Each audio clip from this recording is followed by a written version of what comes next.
Hi, this is Jonathan. So this is going to be the next phase of getting out the information that I need to get out in this time slot of existence. What is this information for? Is this going to be information that you are to memorize? No. And you'll understand that later. What I need to do is make perfectly clear the essentials of creation. To call them laws or any word, I just, for some reason, I can't find the right word. To call them laws of creation, laws of life, completely misses the point. Because if you see it as some sort of rule and regulation that you have to adhere to, that immediately means you're disconnected from creation itself. And this is the state of the world. I haven't personally met anybody who understands it yet, completely. That doesn't mean they're not out there, but in my personal experience, I have not. And so, because of that, this next phase is required. And so you need to understand what is going on, how to get a better fix on the nature of the structural reality that you're in.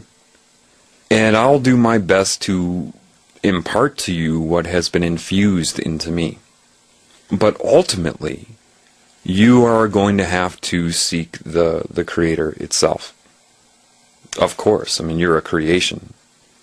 And if you don't do that, then you're just artificial intelligence, and you're a tumor. You're part of cancer. But to say these things and not have any understanding of what they are means nothing. So what I need to be able to do, and what I am able to do, is describe it. Now, a lot of people say, well, so you're communicating with the Creator? Shouldn't your accent change? Shouldn't you not swear anymore? Listen, when you're dealing with the Creator, it takes what you have within your brain, your consciousness, your personality, your experience, and assembles it together from that for expression. Therefore, people thousands of years ago will express themselves on behalf of the Creator in the way that their personality was formulated then.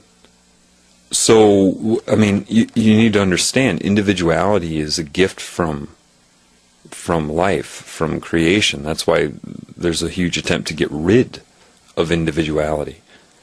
If you connect to the Creator, you're not suddenly going to become me. What is the point of that? You only enhance your individuality when you come into communication with the Creator. You copy less and less and less, and you just become. But see, all of this right now sounds like a fortune cookie until I explain some of the real essentials that you need to know. So let me just do that, okay? And just something about swearing. Swearing is not the word you use. It's the energy you emit. So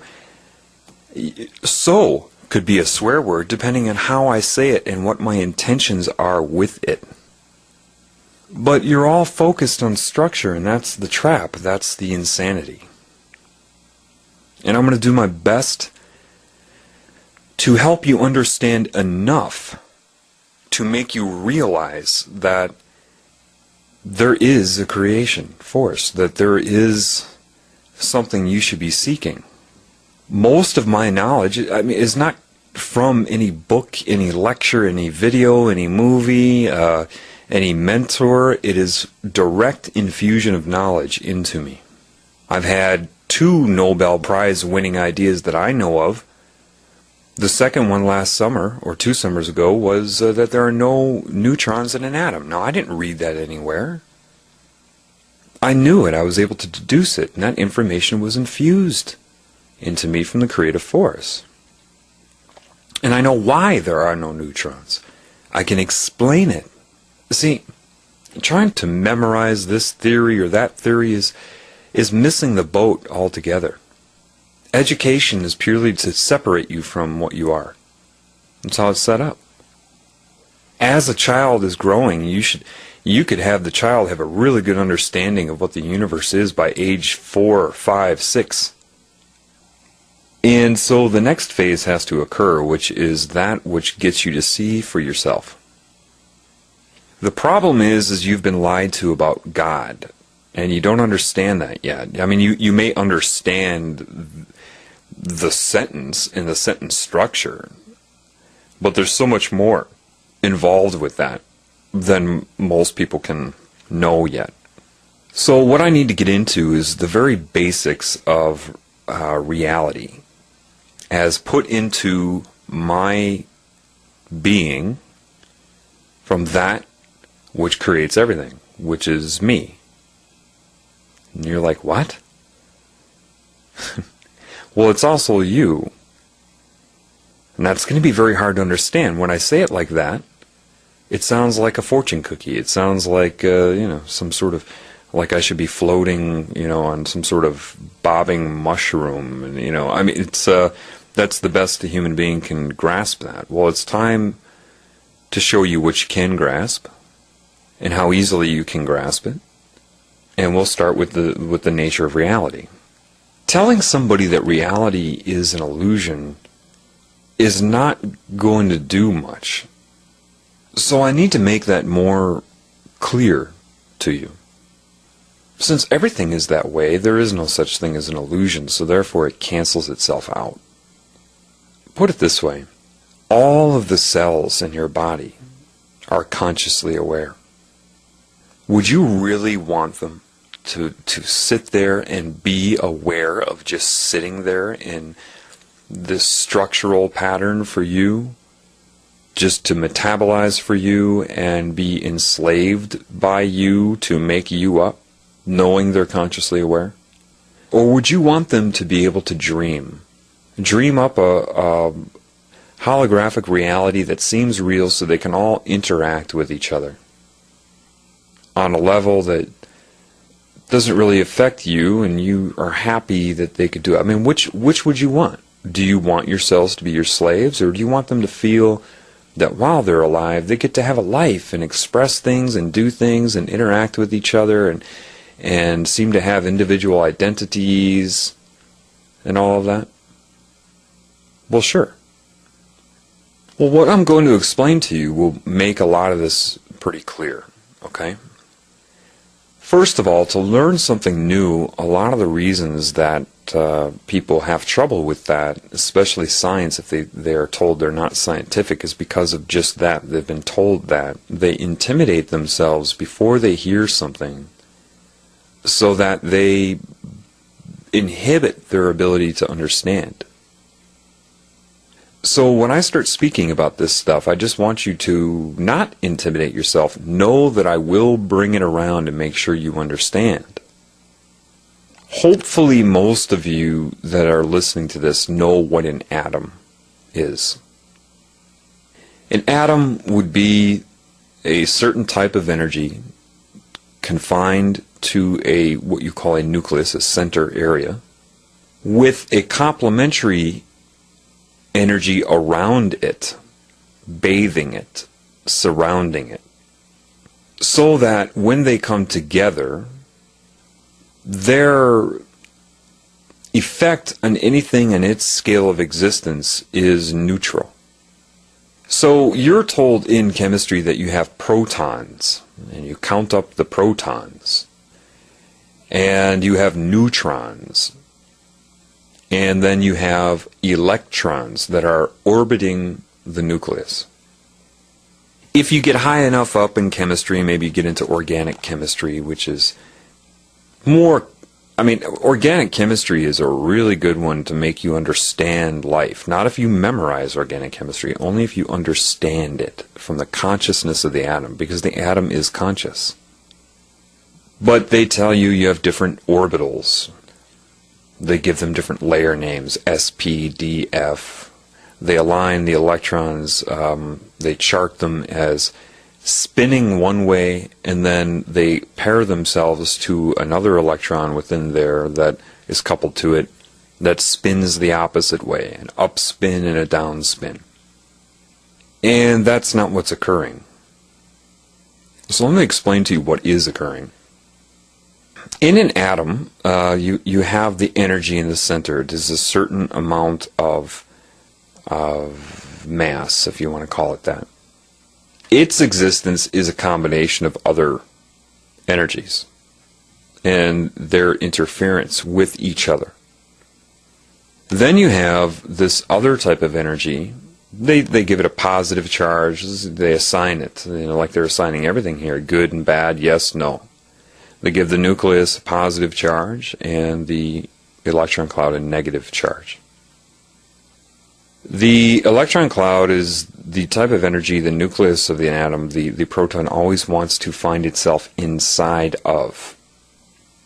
Because the protons are what you would call a positive or outward energy, or symbolically male energy, and it seeks to be inside the female energy, which will surround and absorb.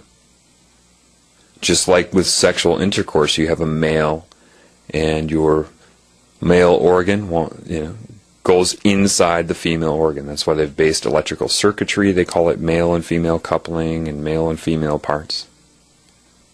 Well, see, the electron cloud, that energy, is a more dynamic, complex, dimensional type of energy. And it is not particles that are flying around the nucleus. It is a fluid consciousness energy. And they say, well, then what's an electron?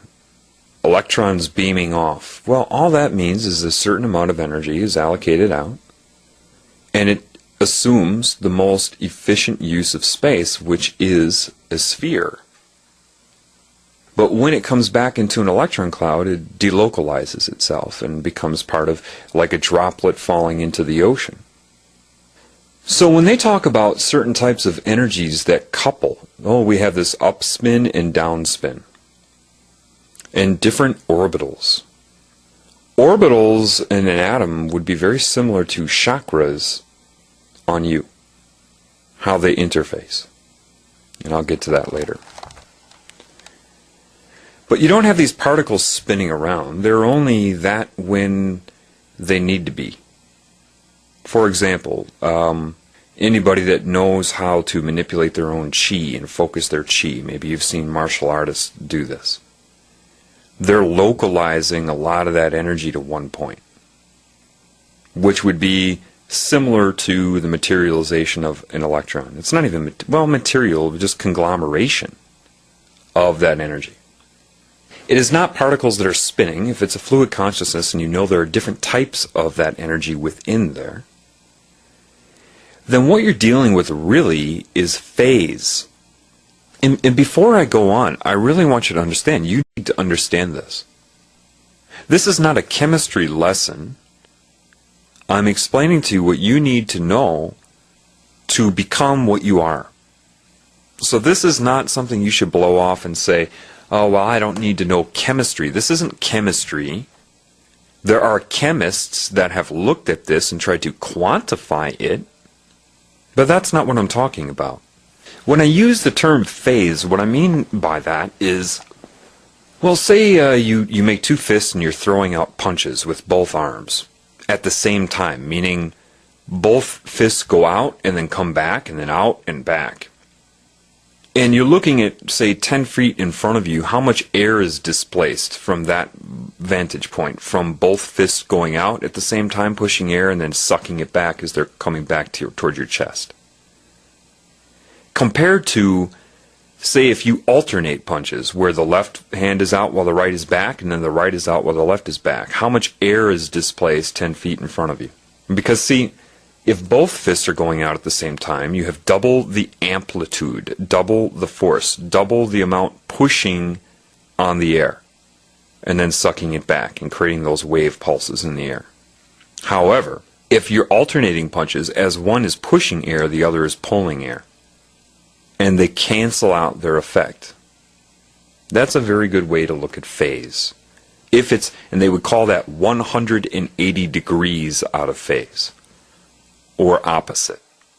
As one is inducing force, the other is retracting force, or pulling back. I guess as one is pushing, the other is pulling. Put it that way in your mind. Well, the same thing occurs with light, sound, electromagnetic waves, thought, neural impulses. And so, yeah, it's true. If I play a 500 hertz tone to you, say directly 10 feet in front of you, they would call that 0 degrees azimuth. They're always thinking in terms of 360 degrees when they're quantifying things. And say I play 500 hertz. What's really occurring is something is pushing and pulling on air, just like your fist is going out and back. It's displacing the air, but 500 times per second. Then you understand, if I were to put a speaker right next to it and play 500 hertz, same frequency, meaning the same speed, it's still displacing the air 500 times per second. However, think of it like fists that go alternating out and back, out and back. As one part of the diaphragm on one speaker is pushing on the air, like one fist going out and displacing the air, the other is pulling back. They call that compression and rarefaction when you're dealing with sound. Rarefying, meaning creating a void, compression, compressing it together. Same thing with your fists going out. Well, what would happen? If one is pulling back on the air while one is pushing, and they're both 500 hertz, so they're both the exact same amount of time, okay, the same number of cycles per second, but exactly opposite to each other, or 180 degrees out of phase, it's going to cancel out its effect on the air. You won't hear anything. And they call this phase canceling. Okay? Well, the same thing now occurs with the electron consciousness. It's vibratory. And so it doesn't have to be something that's pushing in and out. A frequency can be just the number of times something does something per unit of measurement of time. Those are interchangeable because time is a result of that. But think of it simply. So if you have part of the electron consciousness vibrating one way, and the other one that it's matched to is at the same amount of time per second, the same cycles per second, the same hertz, the same frequency, which is how many times per second it does what it does. It could be twisting back and forth, it could be oscillation, it could be, up, down, whatever. I mean, if blinking can be a frequency. How many times do you blink per second? How many times do you breathe per second? How many times do you think about your feet per second? This is quantitative. When you're dealing with a quantum, that's an attempt to arrest life. That's dealing with how much. That's why it's funny when I hear people that claim to be spiritual talk about how much they like quantum physics. That's all mathematics and formulas, and they may hear someone like, say, Deepak Chopra discuss quantum mechanics and reality and then feel they understand quantum physics. No, it's not the quantum physics you like. It's the qualitative nature of life. Physics deals with the physical. What is affecting the physical from a physical point of view.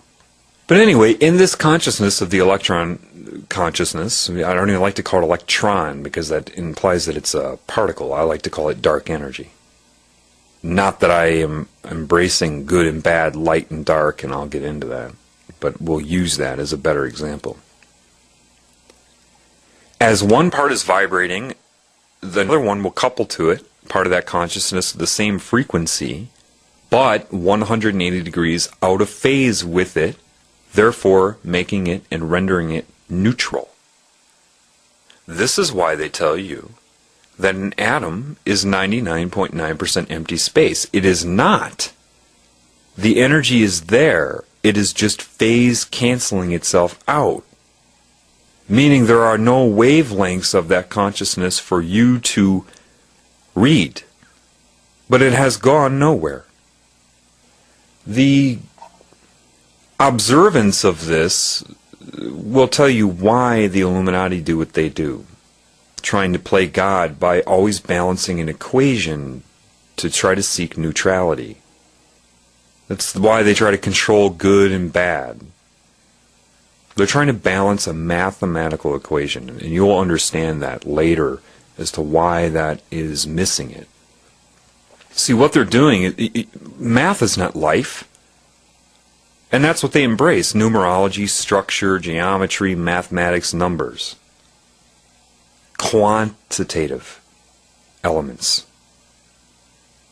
And because their point of view is that way, they are like, what's happening right now is like that cartoon of Bugs Bunny where maybe a leak will spring in something holding water, and he'll put his finger up against it, and then another one will spring, and he'll try to cover that, and then another one springs, and he'll put his nose up against it, and another one springs out. Every time they try to plug a leak, another one's going to spring out. Trying to arrest the nature of life with math. That's what's happening. It's what has happened. Let's get back to an atom, though, because this is very important. So am I telling you that there are only two energies in an electron cloud and they phase cancel each other out? No. It's just that which is paired with another one will phase cancel it out. So how does consciousness manifest then? Switching the phase to double the amplitude in a moment, materialization, and then switching back to phase cancel. It can pop up anywhere. And that's why a lot of people miss that. They'll watch a movie like What the Bleep Do We Know, it's called. And they say, an electron can be anywhere at any given time. No, it's a fluid consciousness. It can pop up anywhere at any given time by shifting phase and interacting. And it doesn't have to shift to exactly the same. It can be 45 degrees out of phase. It can just create the amount of amplitude it needs to create an interference pattern between the two energies within it. So what happens is, yeah, you have, okay, once you get beyond the first orbital, they say, okay, you need 8 electrons. 8 bytes to a bit in a computer. Let me explain something to you. When you see these UFO examples, and all these UFOs that look like light come into an organized pattern, and they start flickering, and everybody says, oh, look at the neat light show. What they're doing is communicating the same way atoms within a molecule will communicate with each other. They're shifting the phase to suddenly double the amplitude so that which was neutral suddenly lights up. And if you are on that frequency and that time scale of an atom, when the atom communicates with itself, it would look identical to the UFOs you see flashing and doing the light dance with each other. If you were on that time scale and that size and had the neural system to pick up the emittance, you would see it as that. And they're demonstrating for you right there the consciousness of a molecule and an atom. Now your mind works the same way. Interference patterns of certain amounts out of phase, turning on, turning off. So what's the deal then? Well, if you have half of this consciousness that takes on one characteristic, regardless of how many different variances you have of it, they all match the other variances in the electron consciousness and as it relates to the nucleus.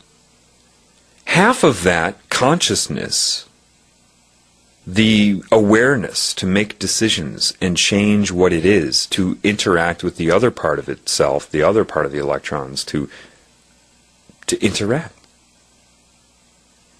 Half of an atom's consciousness, then, is there for it to perceive itself as I, the atom. The other half is used for something else. When atoms bond to each other, and what a covalent bond is the coupling of the complementary energies within an electron cloud that take on different dimensions and different characteristics. This is why if you study enough chemistry, you realize it's not just straight lines.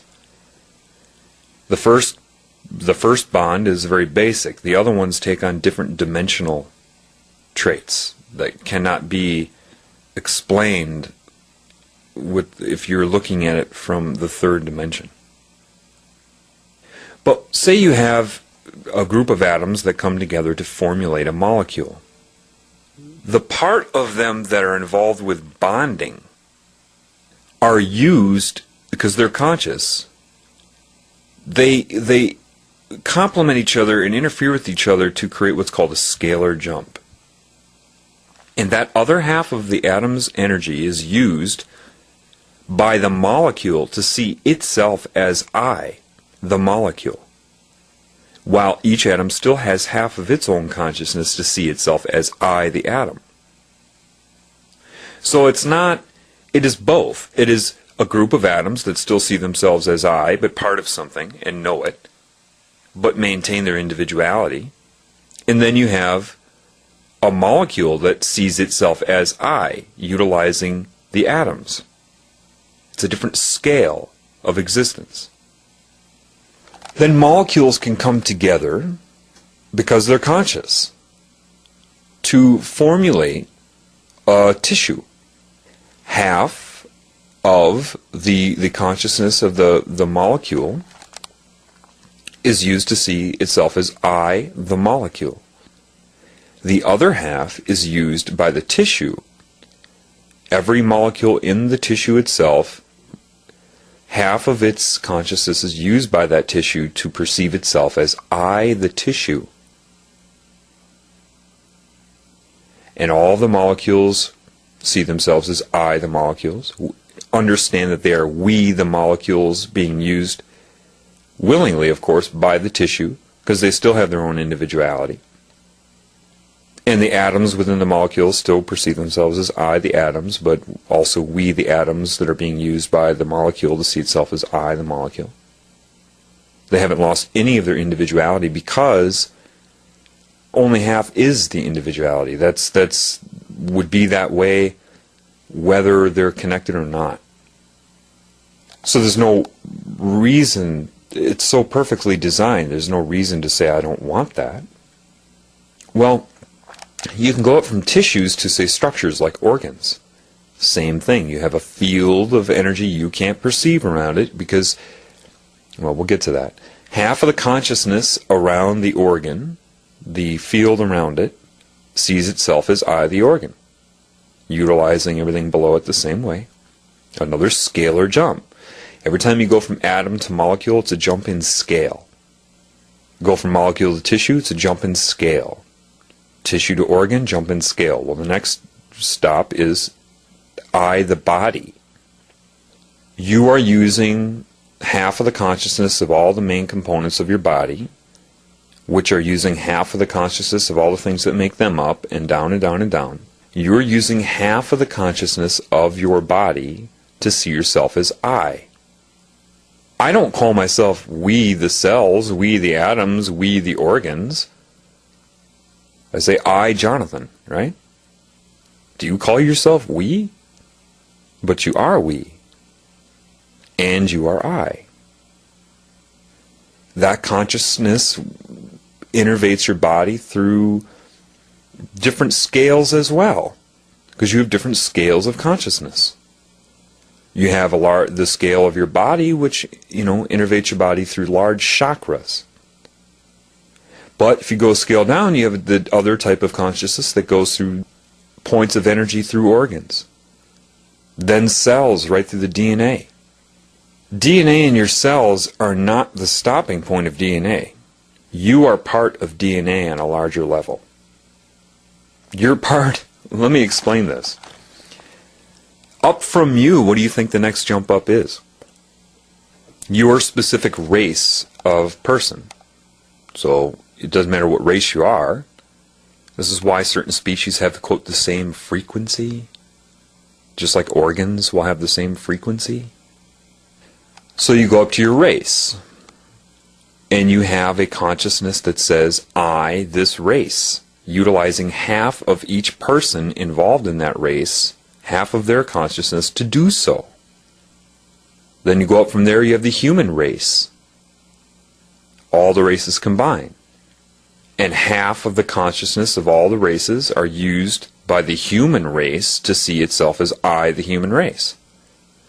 Well, each race has its own identity, and then each person in the race has their own identity, and each organ within that person has its own identity, and down and down and down. You go up from there, and you have Earth with all the life forms on Earth. And yeah, half of the consciousness of all the life forms on Earth are used by the Earth to see itself as I, the Earth. When you go up from there, you have a solar system. The sun would be like a proton, and there is dark energy around the sun you can't see. Why? Because your eyes are part of the center energy, the part that's inside. So it's interacting with the wavelengths of energy that correlate to that. Protons, sun, light. This is why they would say in a song, blinded by the light. We'll get to that. And granted, this is all just on this wavelength. This bandwidth of existence that you're in. This is not... I'm just using an example of the bandwidth of existence that you can see. So what's around the sun is dark energy. That's what's keeping it in. That's what's surrounding the sun. As the dark energy interacts with the energy of the sun, it neutralizes it and creates orbitals, and that's where you would have the neutral energy or state of matter that life can exist, and that's what you would call the neutrons. Neutrons are only the interaction between these two types of energies. The outward male, which is sun, again, same properties. That's why now you understand the Illuminati where they worship the sun, right? And they also worship the male phallus. Well, it's the same thing. It's the male energy. When they collide, you have that neutral point in between. If you go up to a galaxy, then all of the solar bodies in the galaxy would be the part of the, that dense cluster of solar bodies inside.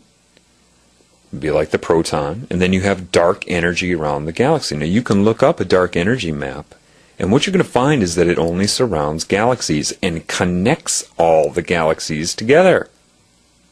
Just like electron energy connects all the atoms together to create molecules. You can't go from galaxy to galaxy unless you follow the path of the dark energy that connects them.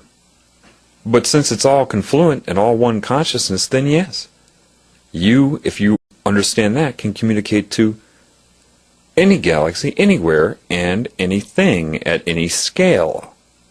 So when you look at a galaxy, you see that the only place that life exists are the perimeter, the outward swirls. Right? That's the area that life can stand at. That's the blending of the dark energy and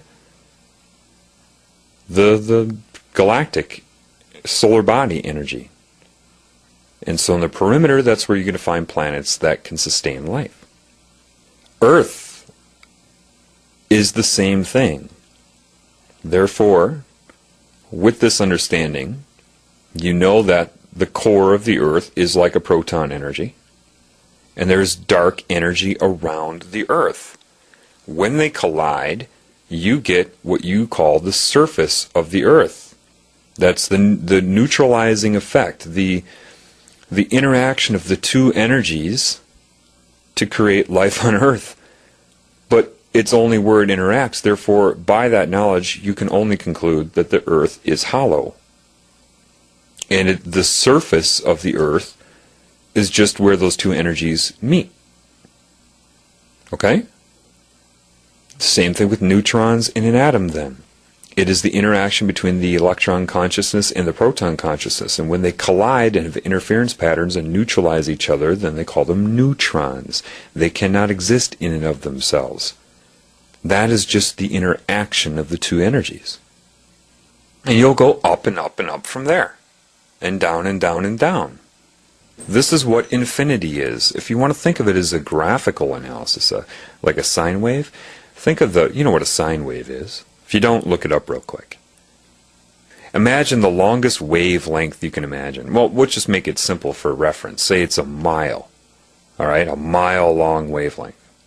And then you just, in order, get shorter and shorter, of existence of possible wavelengths, until the point where you get down to it's really close together, an inch Say the line you draw to represent that would be 1 inch thick, and the amplitude would be 5 inches, meaning how high it goes up and how low it goes down. 2.5 above the neutral point and 2.5 inches below, making 5. The node and antinode. Well, if you bring it close together like that, now it's only 1 inch apart, then a centimeter apart, then a millimeter apart, then a micrometer apart, a nanometer apart, and your line is 1 inch thick. It's going to look like what? 1 5-inch thick line. Because it's so close together you can't perceive its separation anymore. Now imagine that starting the longest wavelength ever. One huge 5-inch thick line going up and down, and its amplitude would be 5 feet. Going up and down and up and down, and then getting it closer together, so you have these squiggly lines that are going up and down that start to come closer and closer and closer and closer together until what? It's so close together you can only perceive it as a 5-foot thick line. And then that starts going up and down, right? 50 feet up and down, up and down. Bring it together, it's pretty soon the wavelength is so short, frequency, in other words, that becomes a 50-foot thick line. That is scalar jumping, the change in scale. And that is infinity. I don't know if I can tell you to verify this. I've never seen this information anywhere in print or video or lecture or anything. This is given to me from that which I'm interacting with. This is what I'm trying to tell you. They tell you that God is, the Bible, and therefore, you have to be stupid and not question anything and not learn anything. No, the Creator knows all. It creates everything, and it's more than willing to enhance your life and give you knowledge and allow you to maintain individuality. It's what it's all about. You become anything but stupid when you connect to the Creator. I've had light explained to me. Why is it particles and wavelengths? I know why it is. Exactly why it is in my head. There is no explanation out there. Scientists bumble around that. Well, it's either particles or wavelengths depending on how you look at it. No. I know exactly why it is. I'm not going to get into that now. See, the beauty of individuality is, how does the Creator communicate with me? It takes what I know and things that I've encountered in life and then assembles those things together correctly to create a thought that I understand.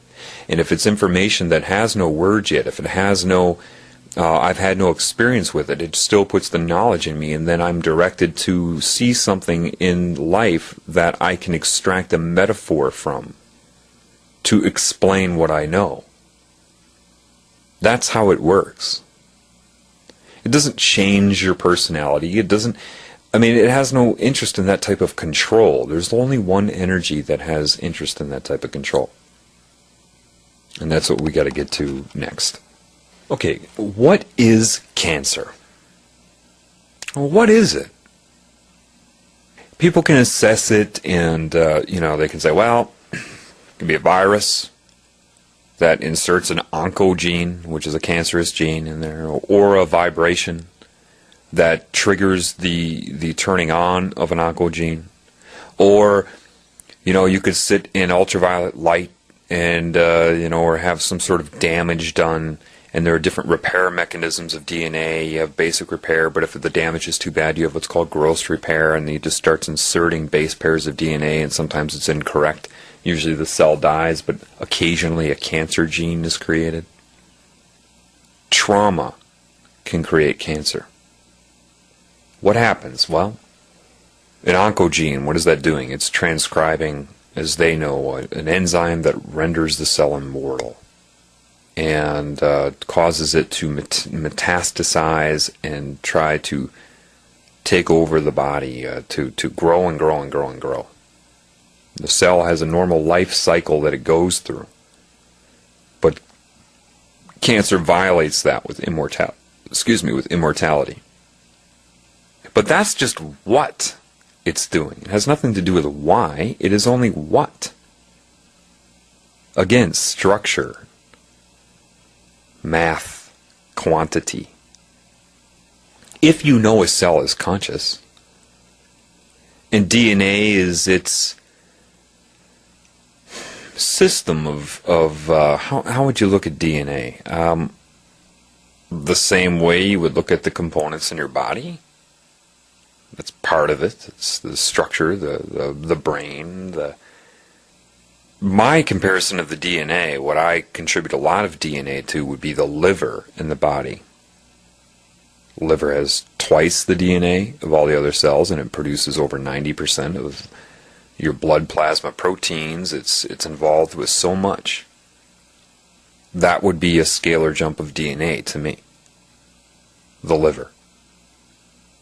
The liver is the most alive organ in the body. The brain is the most dead. The liver can regenerate. Your consciousness is not so much confined to the brain. Only for your five senses in that input, and then other things, thinking and whatnot. But your thoughts occur throughout your entire body. And around your body, more specifically.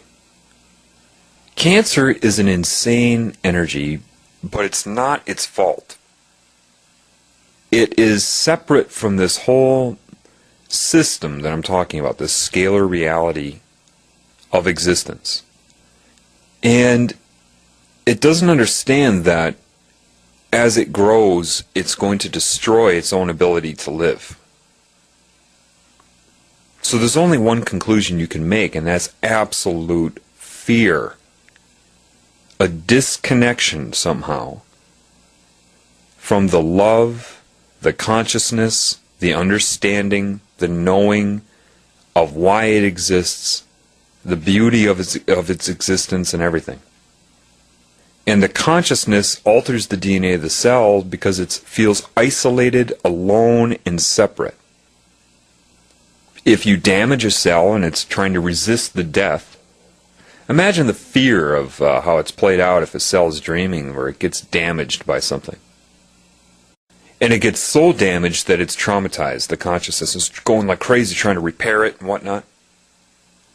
And then it creates a resonance because of fear. It's so traumatized, this is just one instance, that it can't remember anymore. It doesn't believe in the system. How can this be happening?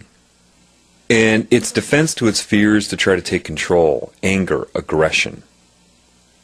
Suddenly the consciousness is played out between cells that, hey, no, you're part of us. No, I'm not. I don't trust you, any of you. Becomes immortal. It creates that gene. And starts to use more abilities than it should in relation to other cells. Starts to hurt them. And the consciousness grows in scalar relation from, and this starts at the atomic level, people, below. Next thing you know, it's tissue that it's focused on, rather than the cell. And tries to take over the tissue. It doesn't care about the tissue. That's why you have a lesion. It's a war. It's killing other cells. Otherwise you wouldn't have a lesion or an ulceration. And then the consciousness goes after other cells to try to make them cancerous, to grow in the body. And it would have to seduce the cell to leave the system it's already part of by traumatizing it, seducing it. Look what I can do. Look, I'll scare you. Look, I could kill you right now, but look, do you want what I can do? And the cell has no idea. The cancer just wants to take it over so it can make another scalar jump, so it can use it to see itself as I, and that is it. That's what cancer is. The body tries to attack it because it recognizes that it's a foreign resonance now. It just becomes an internal battle. But when you correlate what happens with cancer, and I have, of people that have spontaneously healed, or they call it spontaneous remission, they've all done different things. There are people that try procedures. I'll take 10,000 milligrams of vitamin C a day, like Linus Pauling suggested. I'll take homeopathic remedies. I'll do yoga. I'll do this. I'll do that.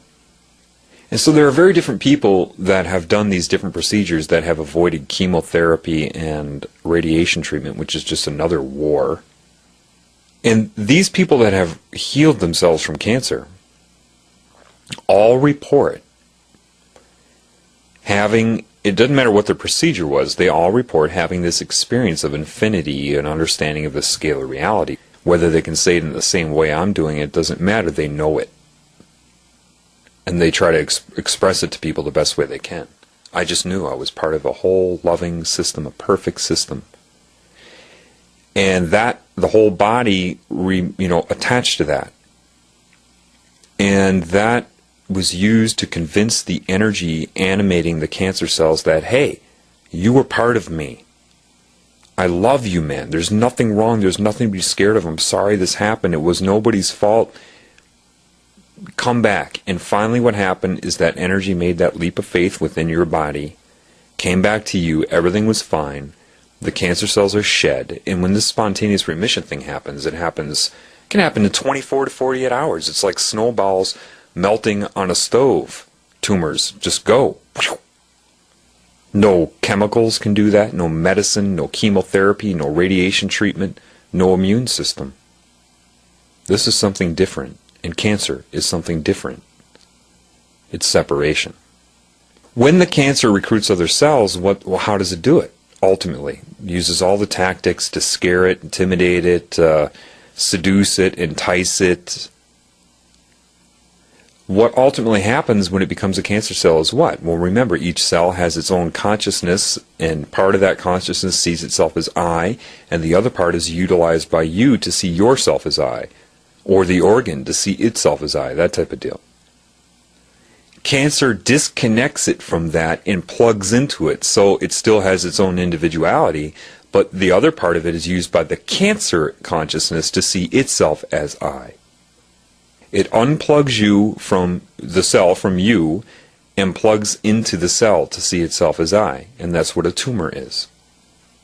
Now, your cells obviously are connected to you in more ways than just consciousness. There are other dimensions, other realms. When it becomes overwhelmed by cancer, it forgets that until people have this scalar, this event of infinity, of understanding. That's the connection to the Creator, the love. That which created everything. And your beacon of a problem is responded to by the Creator. Now here's the deal. Time is related to scale as well. Time for an atom is not the same amount of time for you. It's vibrating way too fast for you to perceive. So even time for, like, say, a fruit fly. Oh, it only lives 24 to 48 hours. What a short life. Well, not to it.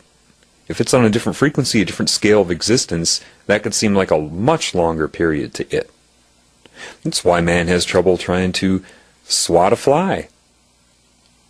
Oh, that's because it has a neural strip on its abdomen, and so it just reflexes, it has a reflex to your movement and displacement of air. No, you're moving really slow to that fly.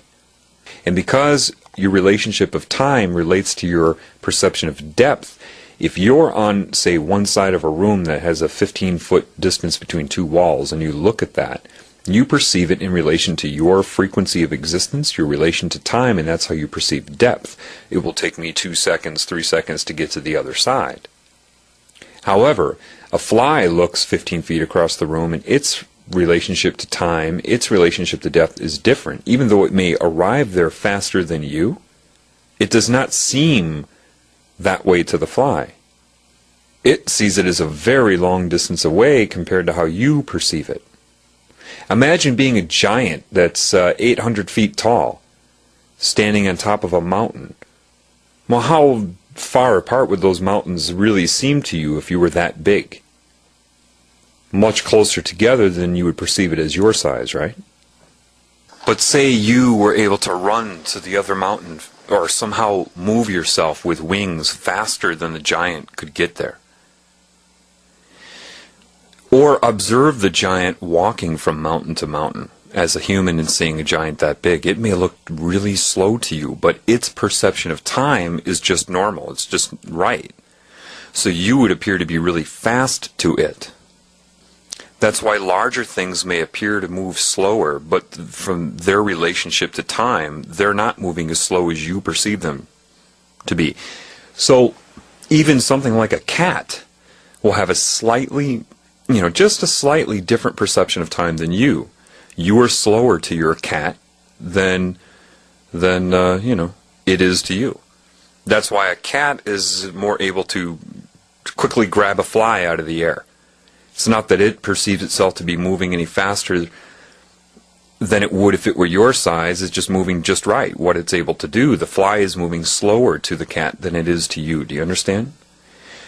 And so what this creative love force, I'll call it God, okay? It's easier to just say God for now. That's not what it is, but I'm just going to call it God for simplicity. God immediately put into my mind that the whole idea of physics and chemistry and the periodic table is missing one element for quantitative. Not that it matters, and that is the element of time, which is just that. It's the scalar jump from atoms to molecules to tissues to everything is missing the element of time.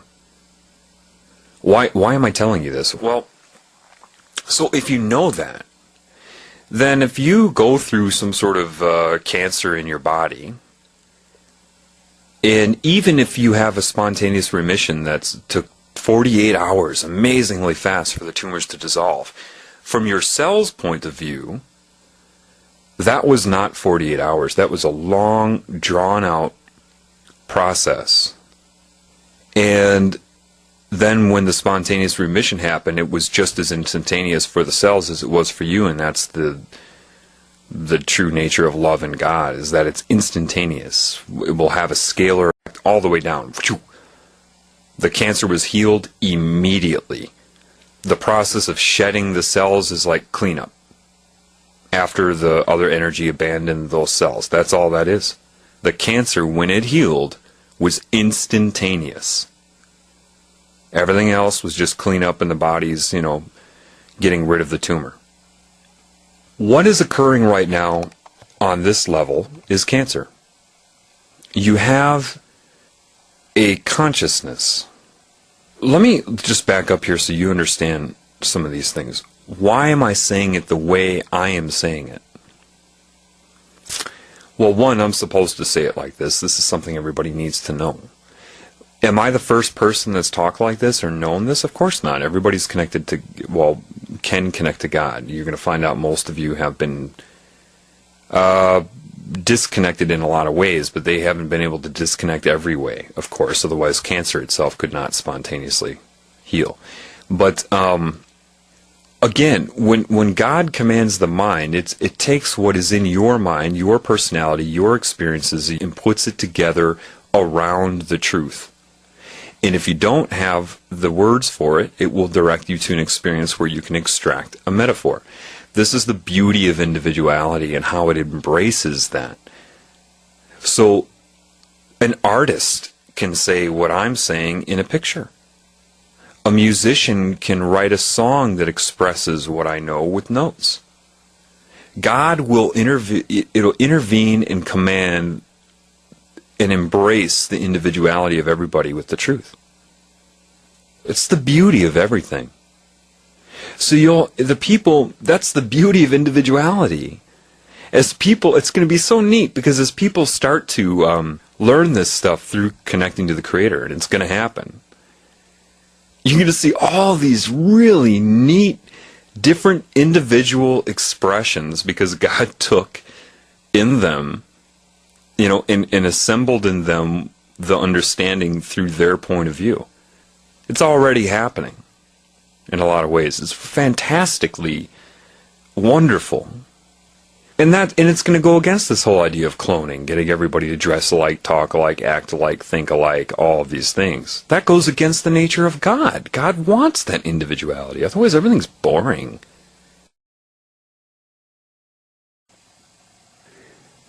So now you start to have an understanding of, somewhat of the scalar nature of your reality. Now, I know I used the example of half of your consciousness used for yourself and the other half being used by something larger. And that was just a way to get you used to the idea, but it's a little bit different from that. You can look at it, this is also another basic example, but I'll give you an idea of roles of your existence in scalar reality. A very basic example could be, 8 electrons, right, in an electron orbital of an atom. So 8 energies, 4 pairs of couplings, different frequencies that phase cancel each other out or alter their phase and amplitude for interference patterns. One way you could look at that would be, say you make the pointing sign with your fingers, the number 1 sign with both hands, and then point your fingers at each other, leaving about a centimeter in between the 2 tips, about 8 inches in front of your head.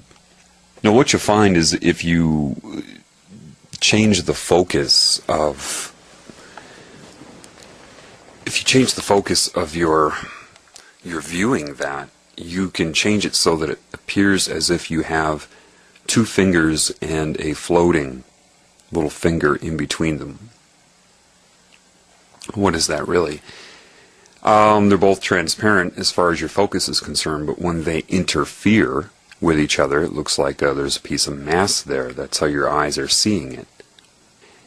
And that's a good example of interference patterns, of standing waves. It's basically what your body is, a combination of all kinds of standing waves, of interferences, of different parts of the energies. But you'll find if you do that, and you hold your fingers that way, and you see the finger floating in between your right hand and your left hand, you don't have to move, you don't have to change anything other than your concentration, your allocation to how you're going to perceive that. And with focus, you can learn to see just your right finger in right hand, without changing anything, without moving anything, or anything, just change in perception. Then you can see your left hand. Then you can see it all together. You can see both hands completely with both fingers and the floating finger, but with no gap in between it. So it's not floating, you see everything at once. So that's 4 different ways to see the same thing from this fixed point of view. That could be a good analogy for consciousness of your scalar relationship. It isn't exactly like this, but generically as a model, you could see your consciousness then, rather than now seeing it as half for you and half for that using you, you could see it as the floating finger, like the first example. That's what everybody's locked into right now. They see themselves as the floating finger, not knowing that they're an interaction between 2 different types of energies. Alright, that's what everybody believes. They believe they're this floating finger and have no comprehension. Imagine if your floating finger, when you do that, was self-aware, had no idea you were the one intending to do that, that you were holding your hands that way, it just saw itself as the floating finger, without any comprehension of how it's there or why it's there. But if you weren't attacked like this, and you were operating correctly, you would also be able to see yourself, for example, as, say, we'll just use the right hand where you can shift it to where you see the right hand and finger, which would be seeing yourself from the consciousness point of view of the components that make you up, and down and down and down from there. Shifting to your left finger, metaphorically, could be seeing yourself as part of something larger. And then the final completion of the valency of an orbital of an atom, which would be having 8 full electrons, you would be allowed that 4th point of view, which is seeing everything or being aware of everything at once if you choose. It's that last state of mind that animals can go into, that every creature on this planet unaffected by this agenda and what's happening is allowed to do. People that have spontaneously healed from cancer have gone into that mode, and so it had, of course, a scalar effect of the consciousness making them up and their relation to higher, and so the energy animating the cancer cells realized, disconnected from those cells, rejoined your energy, and then those cells are shed. You start to understand then what is matter.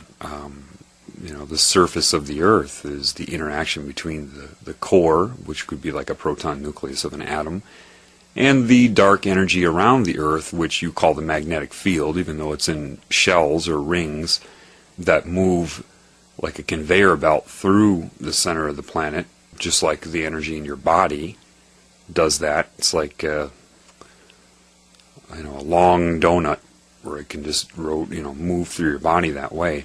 Well, the Earth has the rings and orbitals of dark energy around it too, so the orbits around the Earth are already there.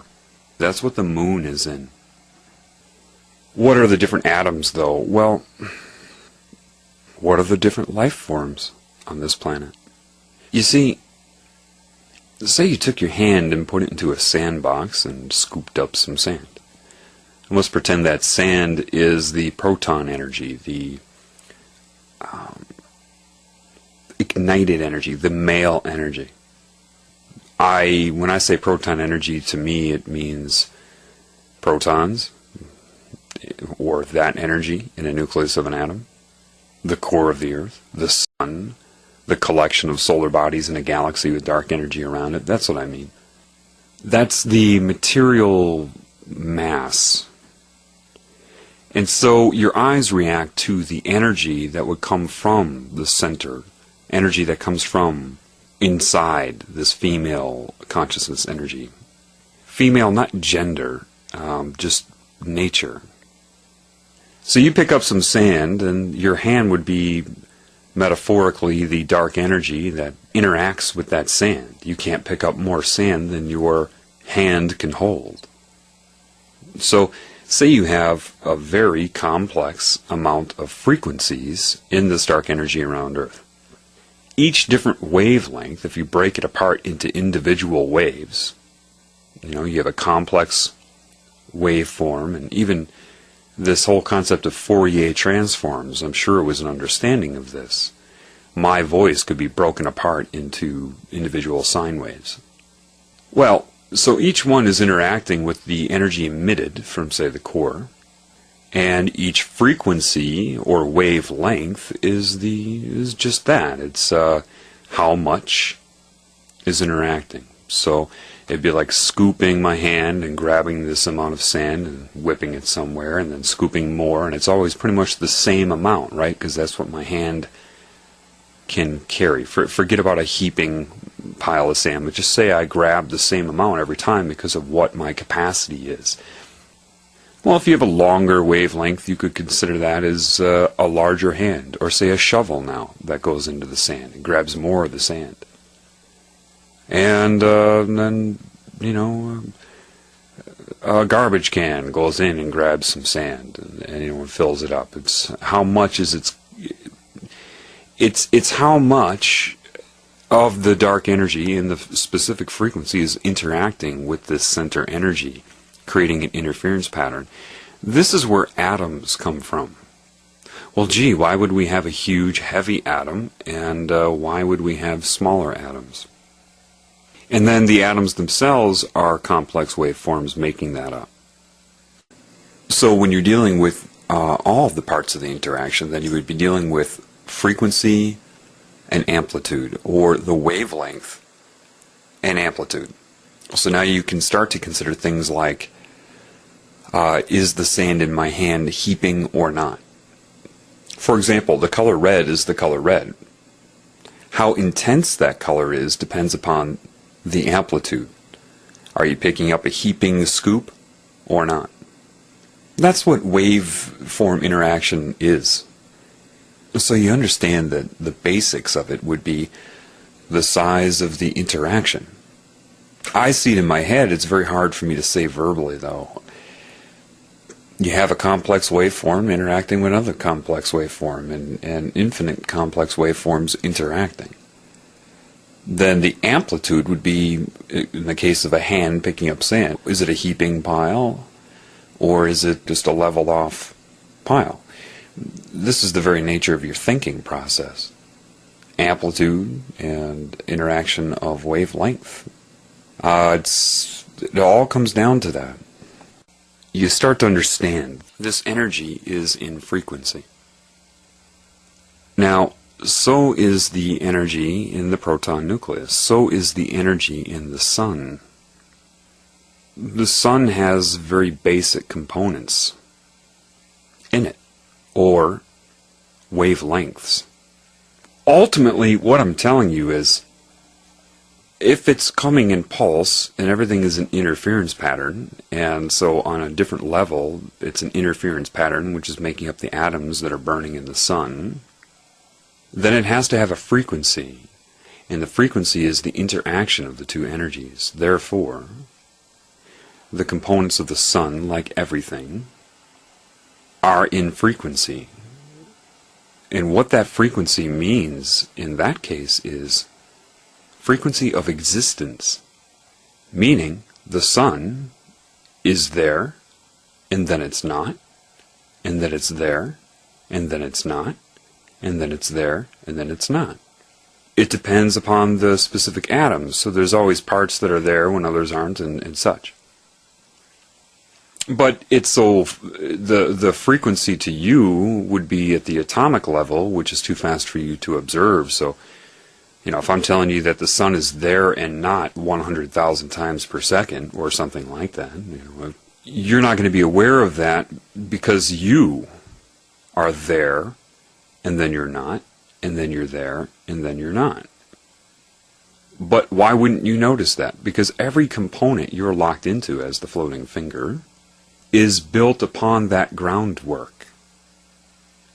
If I took a wall and was able to vibrate that wall, say in your home, back and forth, 1 foot back, 1 foot forth, 1 foot back, so the distance of movement, and did that fast enough, you could just go lean up against that wall and you wouldn't even know it was moving. The wall would appear to be 1 foot thicker than it is. You wouldn't know. If I start to vibrate it to the point where you get to the threshold of your very vibration as a person, then you can't assess that.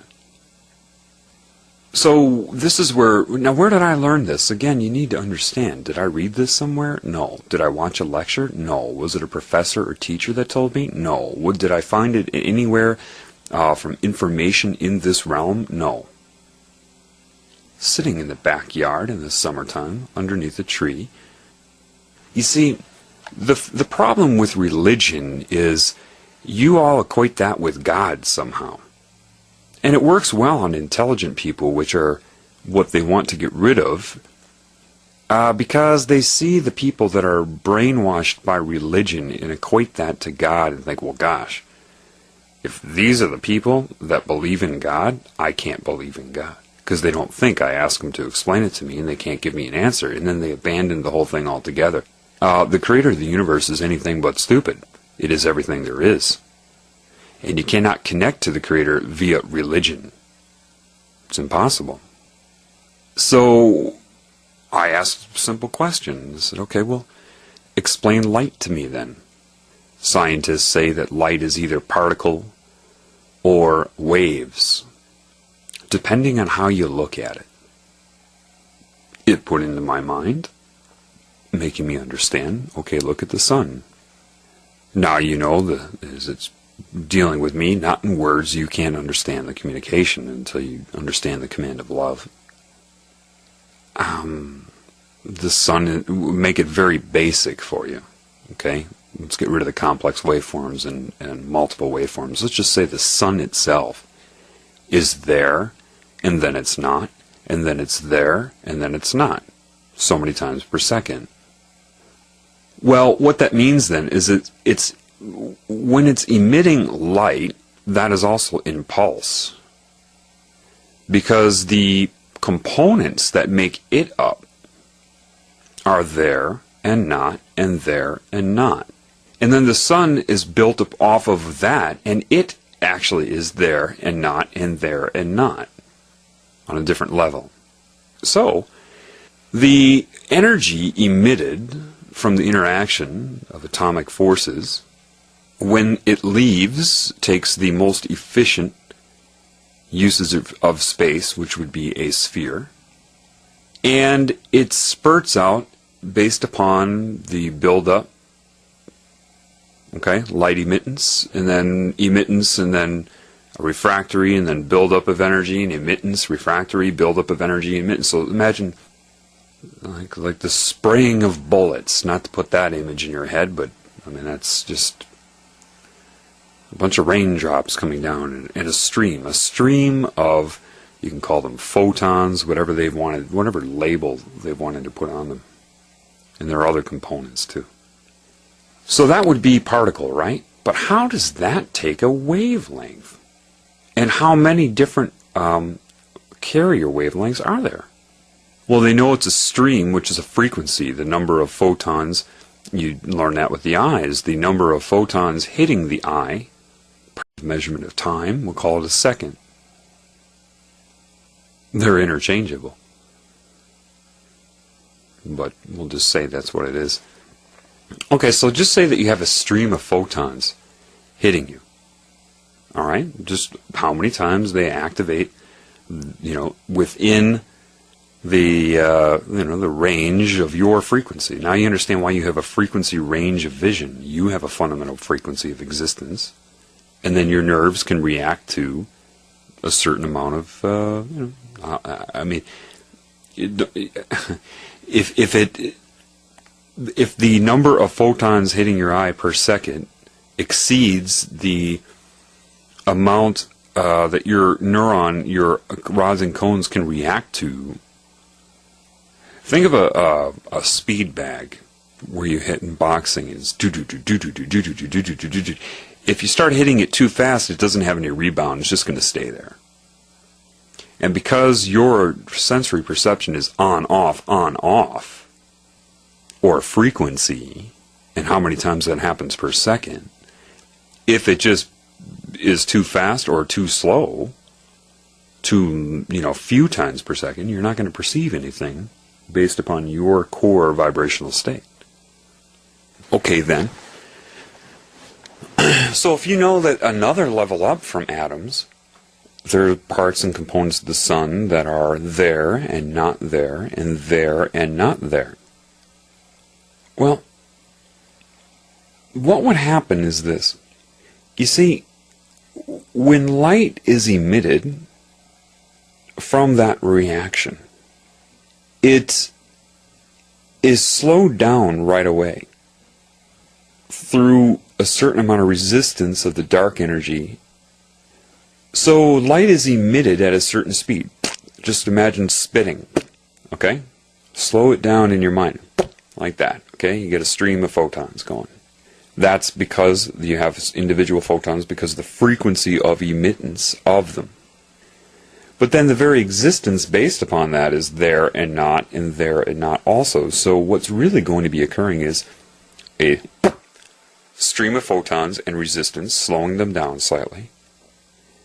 And then another one, because then the sun, think of it real basically, say the sun disappears. So now there is no emittance of light. But then it comes back and emits it again. So now there's a gap in between, except the new emittance is at original speed, which will be faster than the first emittance.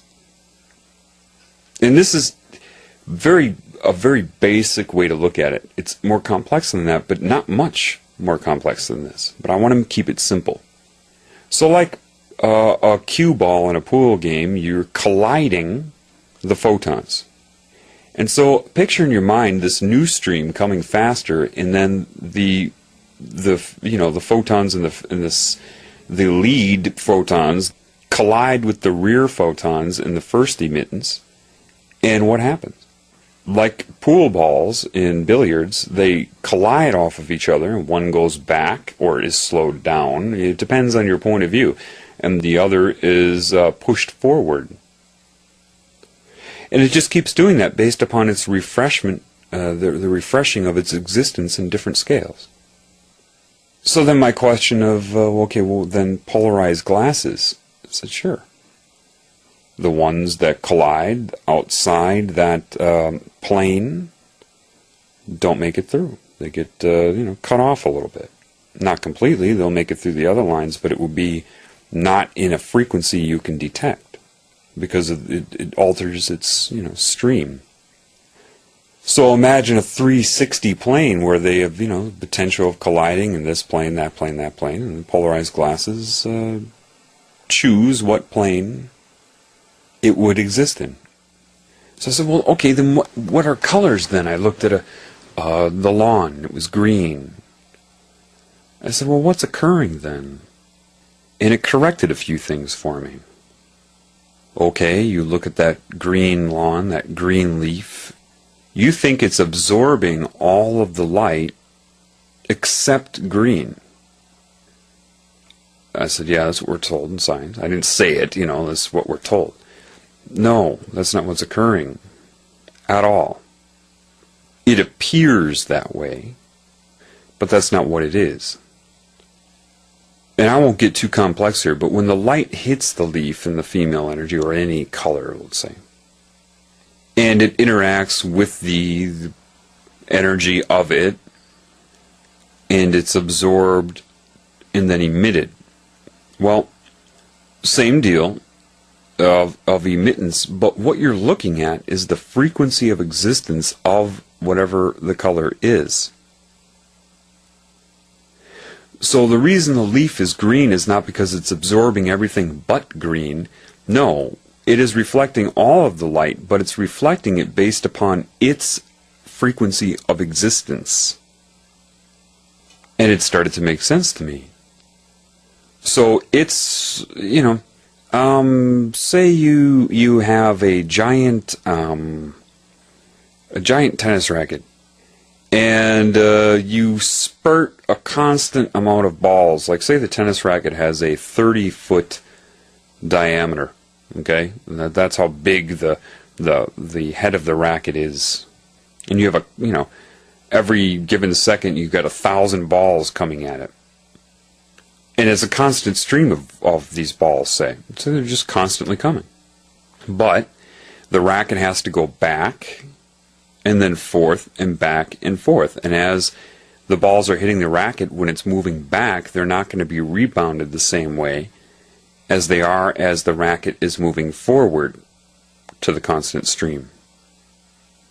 You can sit in the swimming pool and the water's just there, and you can make a splash, but the splash is dependent upon your hand moving forward and hitting the water.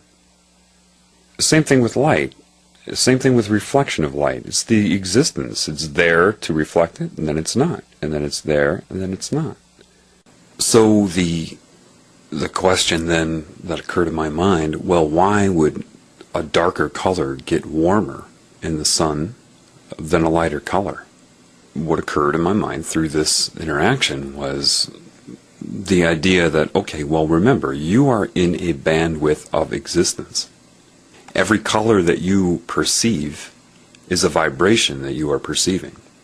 If it can reflect light, or more specifically, be seen by you, it's in your bandwidth, and therefore in the bandwidth of interaction of light. But there's other wavelengths of light energy or electromagnetic energy that could heat something up, of course, you already know that.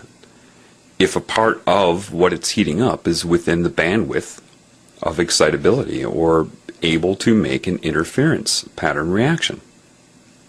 You just have to really slow it down in your mind. And say a black color in the sun, its vibration is slower sometimes. Why do I say sometimes? Because, see, what you perceive as black, once you get below the frequency of excitability to your rods and cones, anything slower than that will be perceived as black to you, but it doesn't mean it's at the same frequency. There can be many things perceived as exactly black. All that means is it's no longer stimulating your eyes. White would be the most intense stimulation. But what if something was vibrating so fast that it could not be perceived by your eyes? It'd be black again. Or, in that case, transparent. But you've got to understand, when you look at the sky at night and you see the stars, sure, but what about everything in between the stars? You perceive it as black, right? But it's not black. It's not absorbing light or emitting the color black. It's just lack of stimulation. That's why you perceive it as black. If it's vibrating slower, though, in this realm, if you have something that's at a slow vibration and that's why it's black or very dark, it's like hot potato. Okay, I'm going to hand you a potato and it's burning, okay, and you want to get rid of it as soon as possible to not absorb the heat and cause a burn. The faster you get rid of it, the less it's going to hurt your hand, right? The longer you hold on to it before you throw it, the more heat you absorb into your body. That's what it comes down to with really dark colors absorbing heat. And you can mix and match vibration. If something's vibrating faster and you want to absorb heat, what do you have to do? These are questions you need to think about. I really want you to start considering what I'm saying. Don't memorize it. Think about it. How does a microwave work then? It's a higher speed. Why?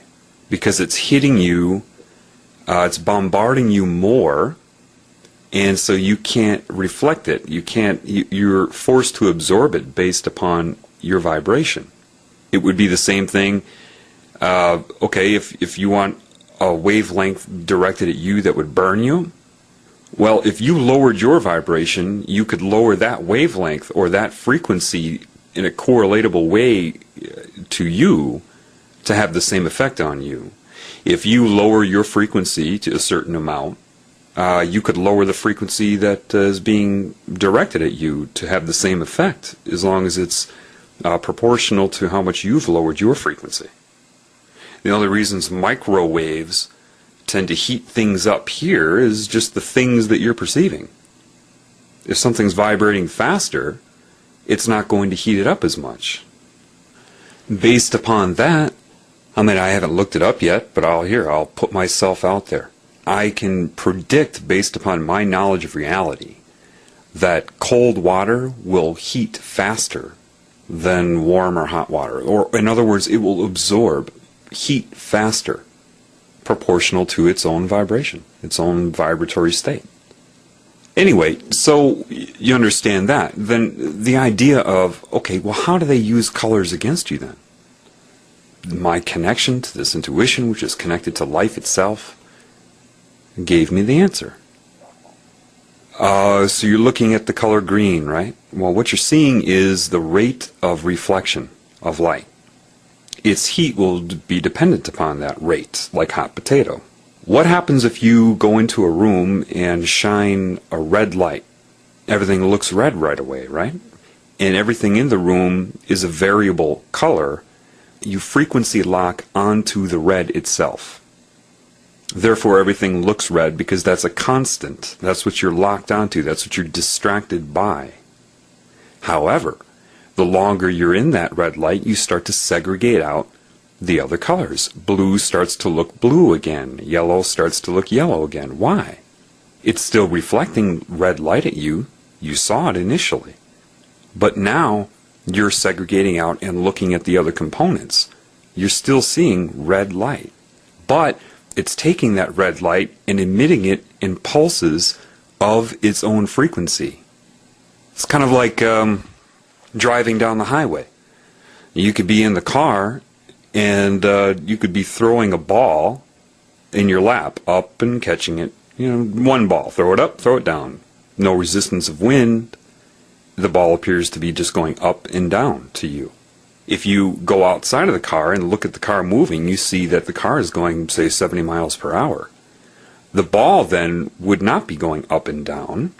It's actually making an arch over, the speed it's going, 70 miles per hour, from the moment it goes up from your hand and comes back down. But then if you go off from that, you see the Earth is spinning, and it's actually not going in a straight line arch, but it's spinning. And then if you go back from that, the Earth is going around the sun, blah, blah, blah. This would be the segregation of detail. This is the very fundamental concept of a carrier wave. If you listen, and I've said this before, if you listen to a radio station and say it's 100 megahertz, you're not listening to 100 megahertz, a 100 megahertz sine wave. You couldn't even interpret that with your ears, but say you could. That's not what you're hearing, that's the carrier wave.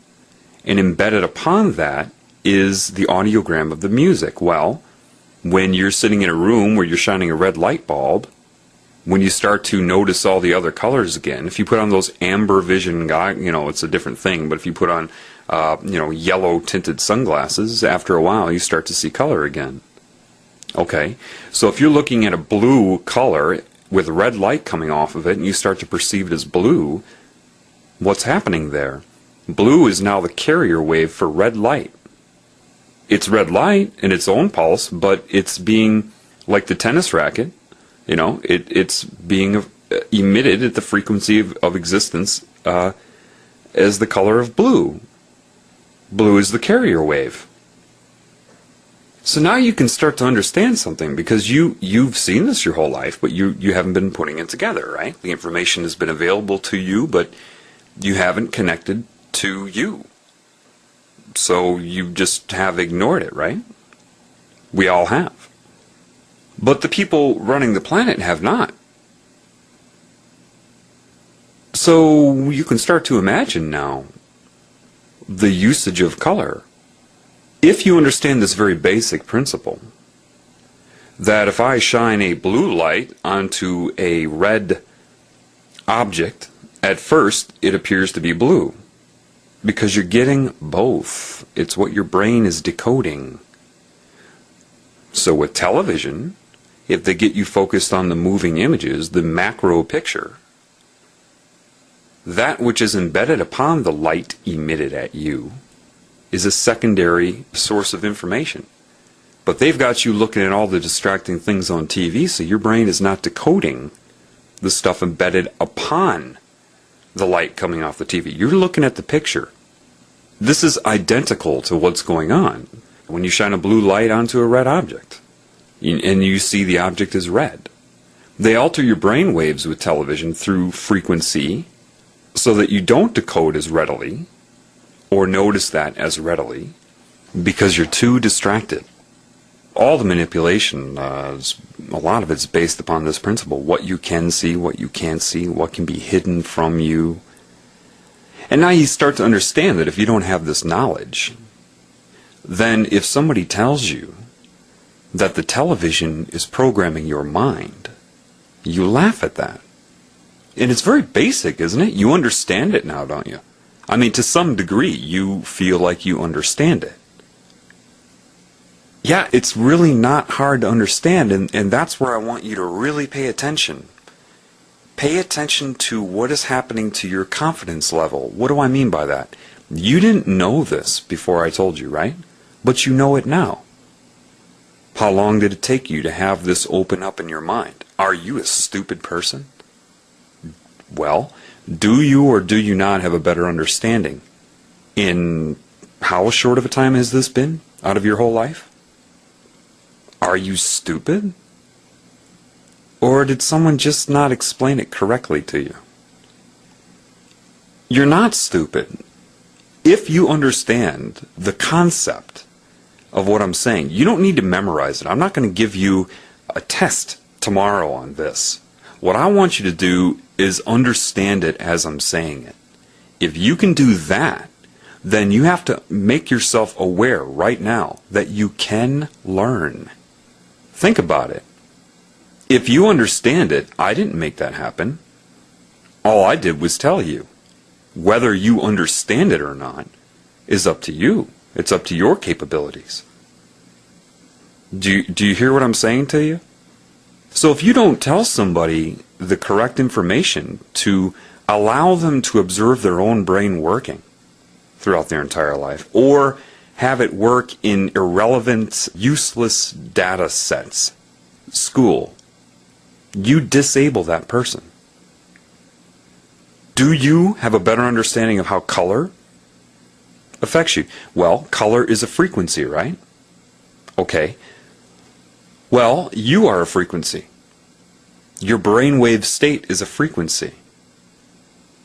If I stimulate you with a color, and it has a certain frequency, it's going to react with your body because you can see it. That means you are in the same bandwidth of existence. Anything you can perceive is within your bandwidth. Therefore, its vibration can affect you. That makes sense, right? Otherwise, you wouldn't be able to interfere with it. You wouldn't be able to interact with it. Well, meaning, so you can hear on average from 20 hertz to 16,000 hertz. So you can interact with any sound vibration between those 2 points. Anything within there, it's fair game. Your ears can sense it. Right? Okay. It exists, you exist on that level. So if I stimulate you with a color that you can perceive, that means it's in a vibratory rate that your body can exist in, including your brain.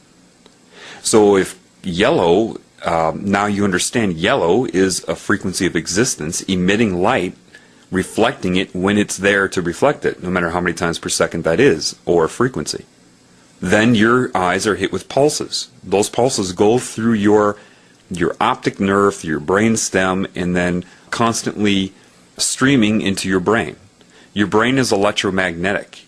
Every time a neuron depolarizes, it emits electromagnetism. You have this balance shifting of, in the brain it would be, potassium, sodium chloride. As they switch in and out, it creates this change in electronegativity, which is an electromagnetic wavelength. And I'll get into that a little bit later. But that can affect nearby neurons and nearby nerves. Okay? And they call that entrainment, brainwave entrainment. So if you get a constant frequency coming into your eyes, it's going through your brain. Okay? The higher the amplitude, the quicker it happens, but that will start to make your brain oscillate on that frequency. Why? Because you're experiencing it, your brain will adjust to it. However, what if someone can find the certain frequencies for different emotional states? Not hard at all. And then find the color that correlates to that emotional state. It's a two-ended stick. If you stimulate somebody with the vibration of, say, anger, then you can make them start to feel angry. If you've had thoughts that have made you angry, they're linked to a vibration. If you have those thoughts, you create the vibration. However, if you infuse the vibration, you can bring those thoughts to surface. Do you see? This is how you can get a country riled up to go murder children in Iraq. You can, because they're bound to emotion and to structure. You can do it with sound, sight. TV uses both.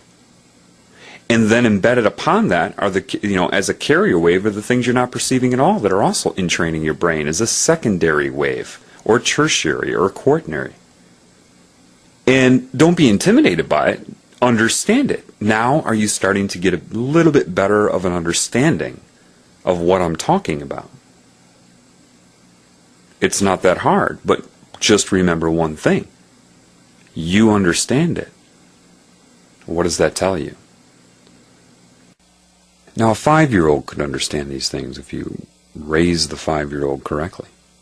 Don't give it the vaccinations, and all the other things designed to keep the brain from accessing this information, which is available to you. The Creator, it created everything. It's not about whether it can teach you. It's only about what you can handle in the moment that it wants to share with you. It's just that your preconceived core beliefs are so wrong that when people try to connect to the Creator and they're hanging on to those beliefs and they want to be taught from within those beliefs, like, teach me why this belief I have is right or wrong.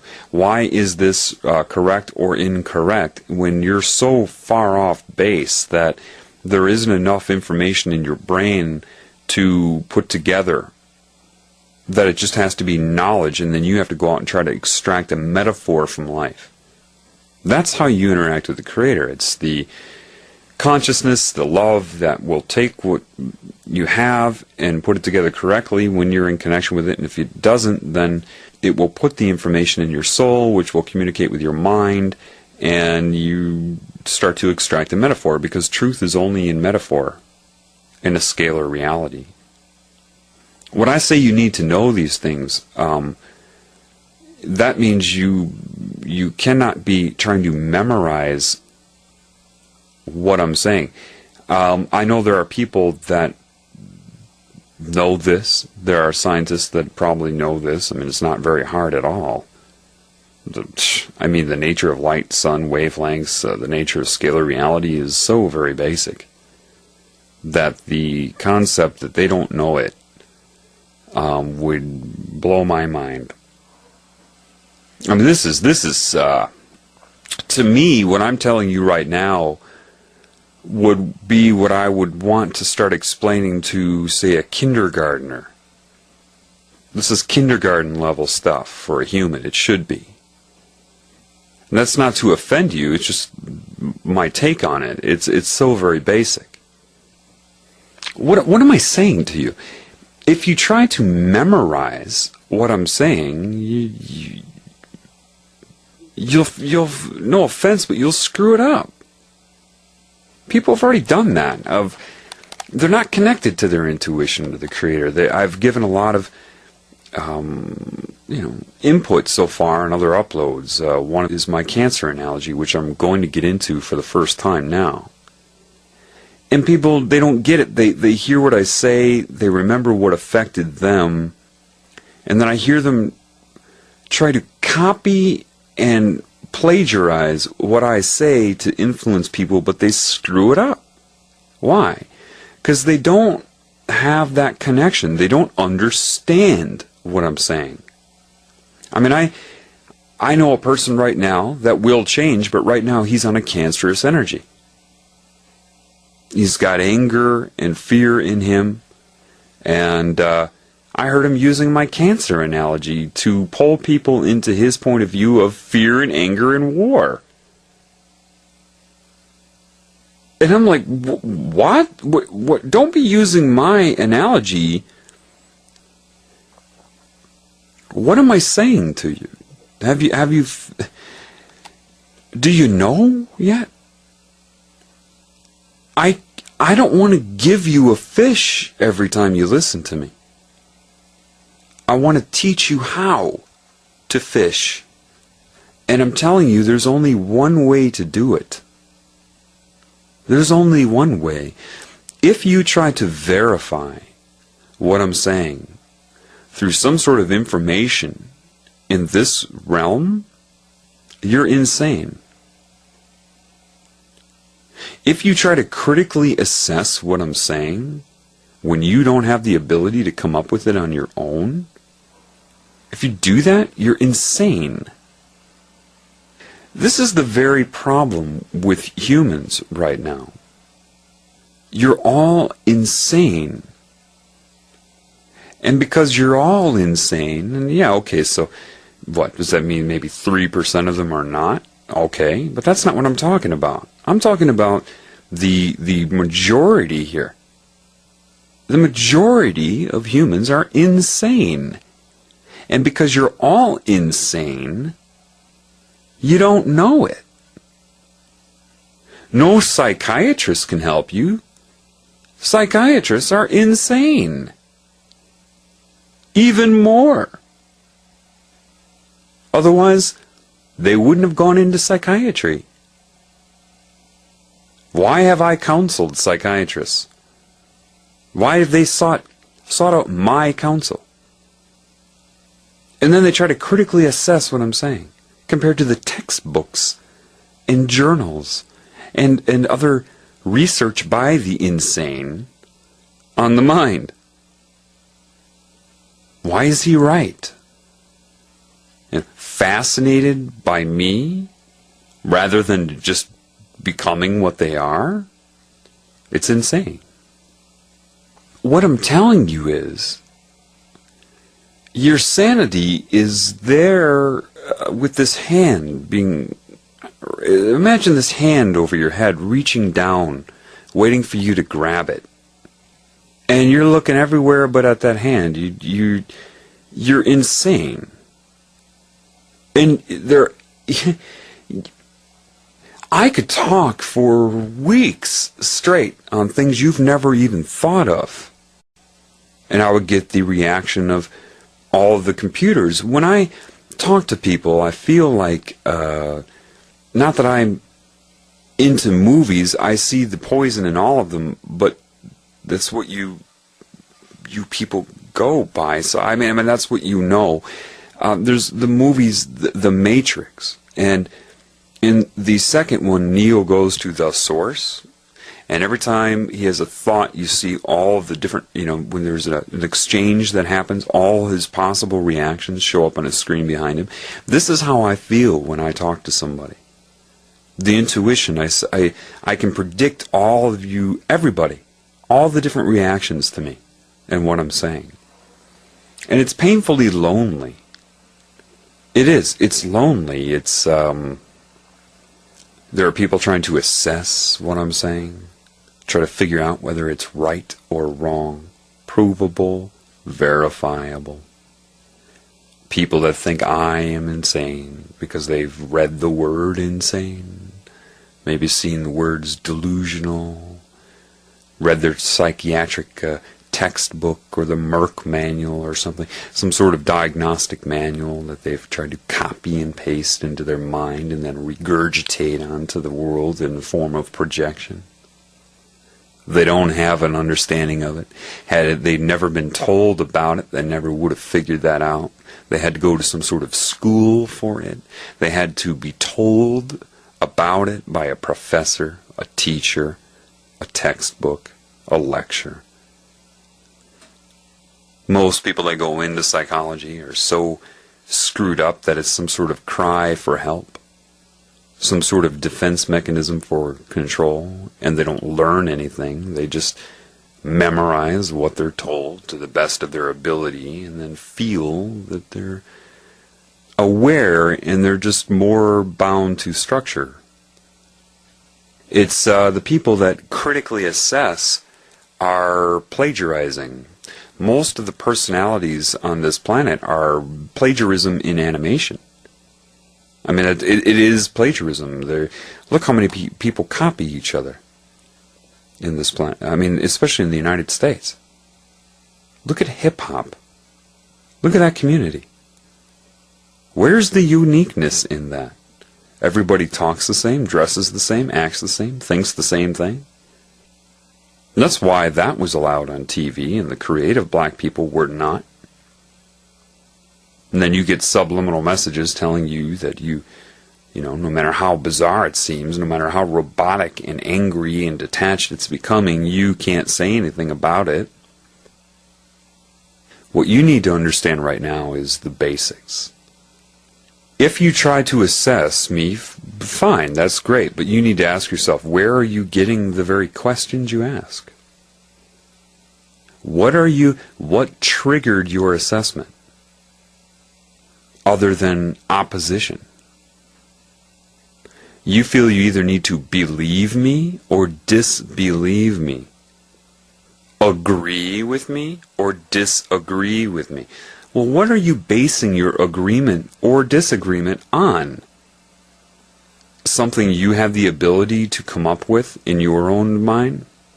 Or was it something that you read somewhere and you liked the personality, the vocabulary, the presentation?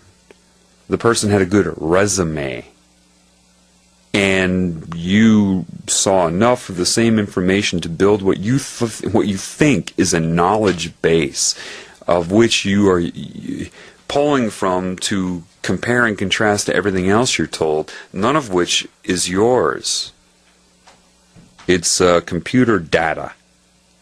You know, there's one scene in one movie that really touched me when I saw it for the first time, because I felt like it was the first moment in my life where I felt like I wasn't alone.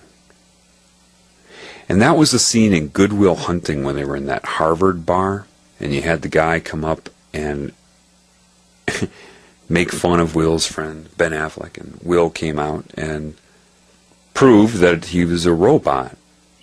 I'd never seen anything like that in my experience, and I didn't watch a lot of movies. I never saw anybody who got it like that so perfectly.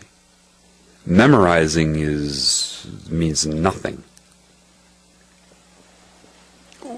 Some of you are listening to me and you're feeling insulted by me. The brain has actually gotten that diseased on planet Earth that people, when they're told what is occurring within them that they need to know so that they can repair themselves, rather than recognizing that, they become insulted and then formulate a defense in their mind. These are the people that argue. And most people are this way. You start to argue and they don't listen anymore. They're thinking up, while you're speaking, they're thinking up of some sort of defense for their ego against you. I mean, the insanity on this planet it's insane. It's just it's a real problem. It's a disease, and you have people that, I mean, people more or less wait for each other to finish speaking.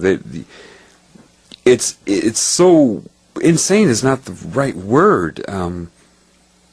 Unalive, computerized. You ask if they've ever invented artificial intelligence? Yes, the majority of human beings on this planet are artificially intelligent.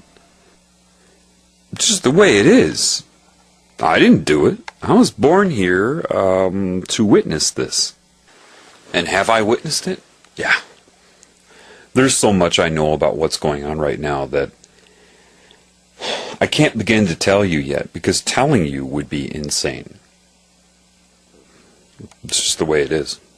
Until you see, what you don't understand, the average animal knows so much more than you do.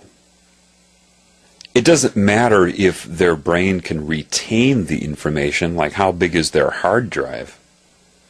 As long as they're connected to the Creator, they'll know what they need to know in any given moment. They may or may not retain it, kind of like some have experienced something similar, though this is not it, and I specify this. Smoking marijuana, you lose your memory, but you have all this creativity, right, during it. But that's not, all you're doing is changing your frequency. You actually disconnect yourself from intuition when you smoke marijuana, hence paranoia. Paranoia is a disconnection from intuition, intuitive knowing. I mean, you should ask yourself, with all the fear-mongering, all the potential threats and possible things that can happen to you, right, in the world, in what I'm doing, shouldn't I be the most paranoid guy you've ever heard in your life? Shouldn't I be cowering in a corner somewhere? I don't suffer from paranoia. I've seen things that would destroy the average person mentally, if they're disconnected from intuition. Just, they'd be loony within days, gone. Why have I seen it? Because my job is to do a few certain things. I am not patronizing you. You just don't understand. If I told you the reality right now, and I will tell you, but if I told it to you right now, I would be hurting you. That's why when you get people like, that pretend that they are helping you, really when their goal is to hurt you, or they're being controlled and don't know it to hurt you. Like Fritz Springmeier. See, all I needed to see with Fritz Springmeier was after one of his lectures, when a woman came up to talk to him, how he blew her off. That was all I needed to see. His fake way of dealing with her. You know, that I knew right away. There's no question in my mind. I mean, if you read Fritz Springmeier's books, they're overwhelming you with fear. Some of the details are correct, yeah. But he's not enabling you. Oh, and just make sure you believe in God. What? Oh, yeah, just believe in God. No. You don't tell someone to believe in God. You can't believe in God. And it isn't a procedure like, okay, I choose to believe in God and connect to God. God, where are you? No. That doesn't work. Sorry, it doesn't work. There's only one way to connect to the Creator. And so this is what I need to do first, or everything else will be done in vain, frustration, ignorance, and just stupidity. If I tell you the situation that you're in without enabling you first. Because if you're enabled, it will hardly even bother you. You see, how does a butterfly make it from South America to Canada when it makes that trip? How big is a butterfly's brain? Do you believe that it somehow stores the information in the form of memory and recall? No. That is what abundance means. It's connected to all of the energies involved with its creation. Therefore, it knows what it needs to do at any given time. That is abundance. I watch my cat, and my cat, though cats can become paranoid, is still way less paranoid than the average human. How do I know that? He can be still. You see, why is it you're all trying to keep yourselves busy? Why do they even call businesses businesses? Busyness? Busy as a bee? You think this beehive mentality is coming? No, you're already in the beehive. You're already being controlled by one giant consciousness. You're already bees. Look how you... everything you're set up to do, to pursue this goal, to do this, to do that. You can't stand to sit there without turning the TV on to occupy your mind, to help yourself move through time. Insanity is a disconnection from all of the energies, mainly love, that is responsible for your very existence. You're, of course, lied to here, and you're told love is, a relationship or an emotion. You can't define love, just one lie after another. Love is a combination of everything the Creator intends, which is all there is, its own self, its own intention, and therefore everything that it creates. In one way, love is an intelligence, so far in advance of the mind that not even the speeds of your subconscious mind could observe the information. That would be like giving you a notebook and a pen and sitting you down next to a highway and saying, okay, I want you to write down the license plate number for every car that drives past. Except I'm going to have them drive past at 500 million miles per hour and only have 10 feet in between each car. Yeah, good luck with that. But see, your soul energy, your spirit energy, can receive that information because that's one and the same. The scalar relationship can see itself as I, below, above, all, everything. So it can interpret that, and then that interacts with your mind, the way the Creator will work with you is kind of like teamwork, where, if you're throwing sandbags in preparation for a hurricane, you hand it to one person and hands it to the other person and hands it to the other person, that type of thing. That type of interaction right now in this existence is kind of how that works. And love is so advanced that people, that type of instantaneous knowing, it's kind of like, again, I have to use a movie to give you a visual idea, but in the first Matrix, when they hook Neo up to his combat training and says, get ready, and then just downloads it into his head, and he's like, whoa, I know Kung Fu, that type of thing. Yeah, that's kind of what love is, but even faster than that. You just know. Your mind has the option to store it if you wish, but it's unnecessary. For all life forms. It's as a life form of the human type, you have a larger brain tissue mass to store and mix things up and whatnot, but your information didn't come from the brain or the brain's observance. You think it did, but it didn't. It's such a fast interaction with you that you have an emotional response to it. It's your emotional responses to love can be varied. If you're down in the dumps and you realize the love for you, you could start crying. That's happened to me, certainly, in the past few months. But that doesn't mean love makes you cry. Crying would be a release of blockage, of knowledge, just laughter as well. All of these things. If you're with somebody that you love and everything's going well and you feel the love, then it could be a blissful feeling. Love is what created the mind. Therefore, love cannot serve the mind, which is, what the people who are the consciousness that's running this planet knows. So that's why you're taught that you have to pursue love. Make love work for you. That's impossible. So you won't access love. You'll access replacements that they tell you is love. Magnetic attraction. Addiction to being in a relationship. Why are breakups so hard for you all? Because you're addicted to the person's presence. You have entrainment of vibration.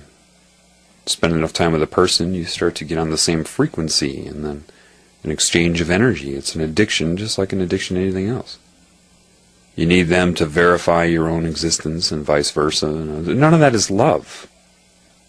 Romance, it's magnetic attraction, coupling of energies that are so detached that they feel that desperate need for it. Someone who really wants love seeks to express love, because you already got it. If you're connected to love, you've got love. You don't need a person to come by and love you. If it happens, great. But if you don't, it'll only happen. See, you can't emit love without getting love, and if the only place you're going to get love is from love, the Creator. That's what y'all don't get. That's your answer. You see, love is like the solvent to polarity. The mind is insane. It's always in conflict with itself. I can give analogies all day for that. People don't understand how I can go up to wild animals and coexist with them. I'll go into the forest and be a group of deer, and my presence is acknowledged. I can go lie down next to them, not to, impose upon them. I don't go up and try to pet them. I don't do those stupid human things. I'm aware, and they know it. See, they don't need to assess it. They don't need to go read a book about humans to know what they're dealing with. Why do you think most animals bolt when you come by? Because they see you are detached. They see that you are insane. They don't need to know your name, your history, what you think your intentions are. They see it as a disease, as something that scares them. See, most people walk up to an animal and they have this hope. Oh, come here, I won't hurt you, come on. They have this hope that the animal will come, so they're trying to pursue that hope. But the hope in a binary, polarized mind would have to be offset by a belief that it will not come. Otherwise, what are you hoping for? And that duality, that insanity, is being broadcast at the animal simultaneously. And if your belief that it won't come is going to be more solid, because the hope is transient, it's in that situation. That's being created from a belief that was in your mind before you saw the animal or came into its contact with it. It's, rather, I can't tell you how to do it. There is no procedure to know what I mean when I say you go up to an animal and you're not broadcasting a hope that it will come to you or a belief that it will not, but seeing it as an equal creation and being able to communicate with it. The animals accept my presence. They acknowledge it, and I understand them. It's funny how deer will go through a certain little ritual it's cute. They communicate with me, and I understand what they're meaning, what they're saying. A biologist would take notes and say, well, when it does this with its head and does this and this, it means that. The insanity of it. Deer can mean different things doing the same thing. Either you're connected to the Creator or you're not. It's like people that complain that they can't find a boyfriend or a girlfriend. They want one so bad, they hope they're going to meet somebody, so of course, they have a belief that they will not. Otherwise, what are they hoping for? So they'll buy a certain type of perfume, or maybe go shopping to get better outfits. So all these procedures that are built upon the hope. Maybe they'll run into somebody that's magnetically opposite to them in their charge and never works out, right? Forcing it that way. But then you'll hear people say, well, gosh, you know what, though? I met the perfect person when I least expected it. I was busy, I was doing something else, I wasn't thinking about it, and bang! There they were. Welcome to life.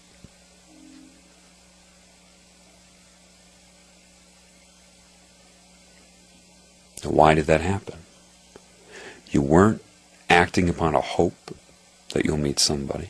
Therefore, the belief that you will not was not active and resonating.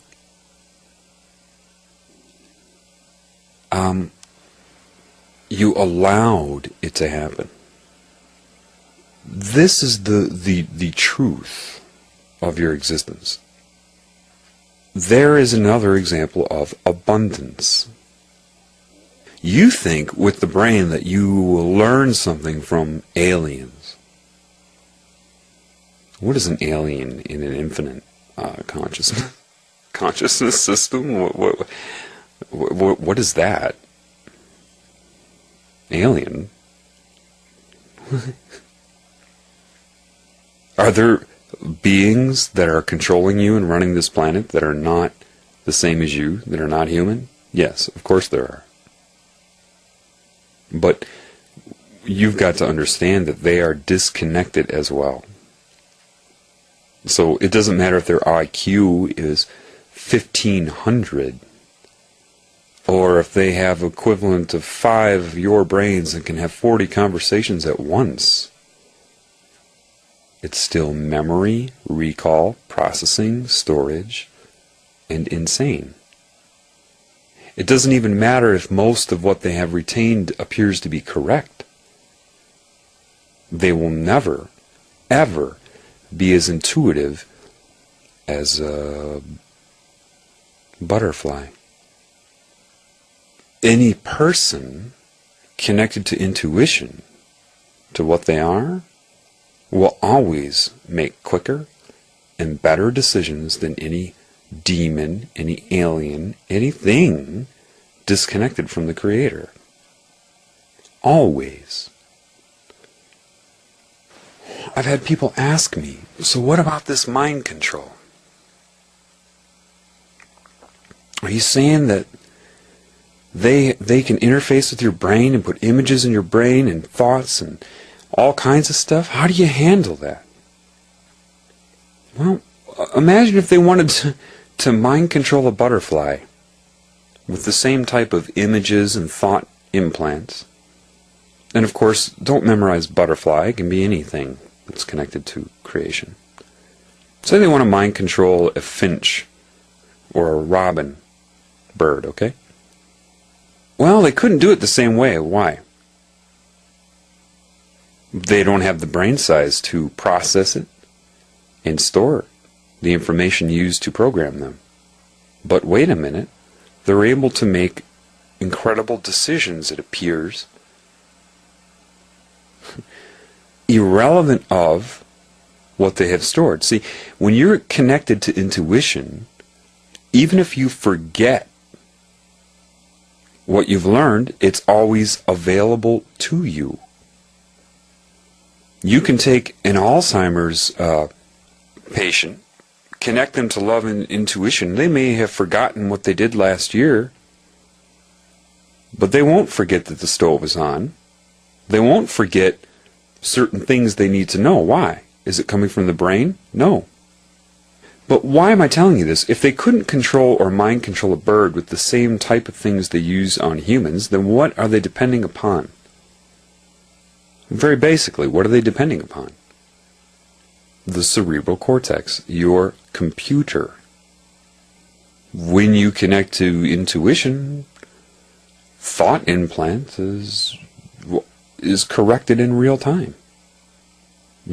See, if you try to memorize how they control your mind, and all the different techniques, and I try to strategize against it from within the mind that they're controlling, forget about it. You're cooked.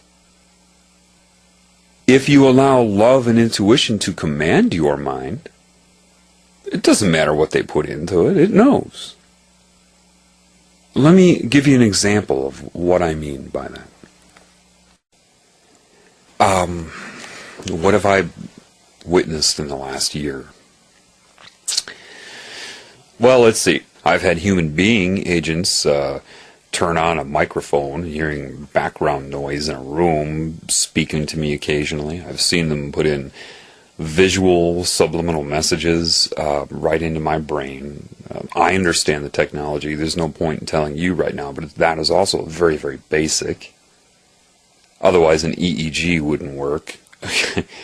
I have had them put things that look like PowerPoints in my head. I remember I woke up from sleeping and I opened my eyes, which I knew right away. See, intuition was letting me know when it happened, why it happened. It triggered my brain into beta, which that triggered the program. Once the brain goes into beta, that means he's awake, and then he won't notice it. His eyes will be open because it's very faint. Intuition had me shut my eyes real quick, and there's this gray square with rounded corners, and it has a title that says Preconceived Core of Beliefs. I've never heard the term before, nothing, okay? This is what was in, and it had like 3 questions underneath it. And then it showed, if you've seen the movie The Ring, that video they all watch in The Ring, was just a series of strange scenes and bizarre images and such. It was like that for 4 minutes straight. I'm just watching it. They've tried to intimidate me by putting really bizarre thoughts in my head, scary thoughts. They can simulate my voice. They've put my own voice in my head. Easy. They've sampled my speech patterns, my resonance, my style, and have radiated my voice back at me. I caught it because of intuition. Said, catch this. I was thinking about something else, and all of a sudden said, do you notice there's another thing going on right now? Listen. saying the most perverted things, and they put perverted images in my head, scary images in my head, everything you can imagine. I have had what some of you would call aliens try to control my mind, a consciousness. Some of you would call demons that have tried to psychically attack me and control my mind. Was witnessing what you would call paranormal stuff, things moving on their own. I've been hit with what are like energy balls that feel like it's going to knock your spirit right out of the body. I've had my bed shaken violently, all kinds of things. So, see, when I say so big deal, the insane mind says, what do you mean big deal? What do you mean so? Again, does a butterfly memorize its vector of travel, all the things it needs to know to make the trip from South America to Canada? When have they controlled my mind successfully?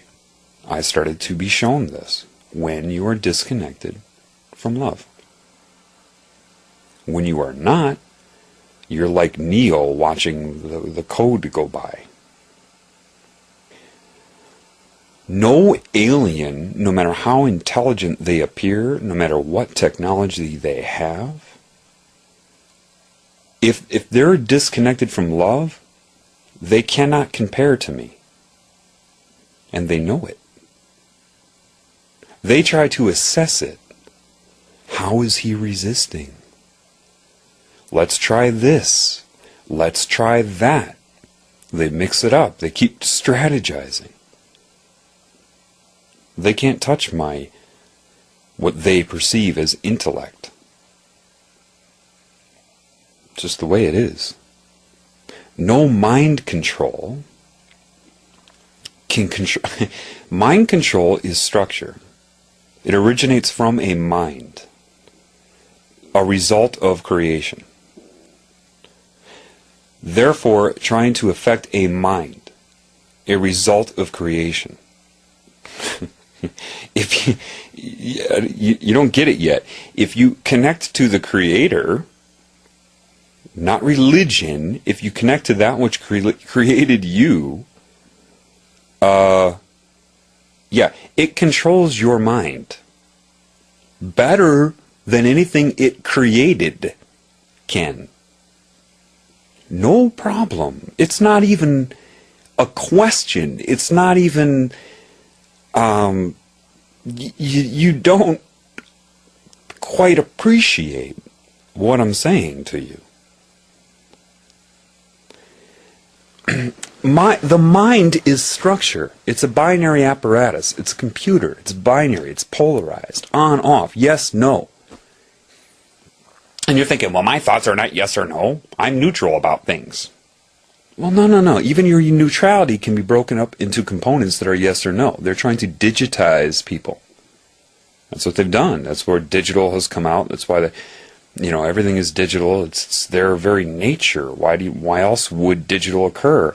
If people, the consciousness that's controlling all of you is suffering from a very huge bipolar disorder. Bipolar disorder is being stuck in the mind with no love. See, I don't care who you are. If you're connected to the Creator, you cannot be insane in any given moment. I use this example. See, people just don't understand. When I say, sometimes I've said love commands the mind, but people don't understand that. They link the word command with control. And that isn't it. Love allows the mind to be what it was supposed to be, a tool used by love. The mind is structure, which is a result of interference patterns of energy, which is structure.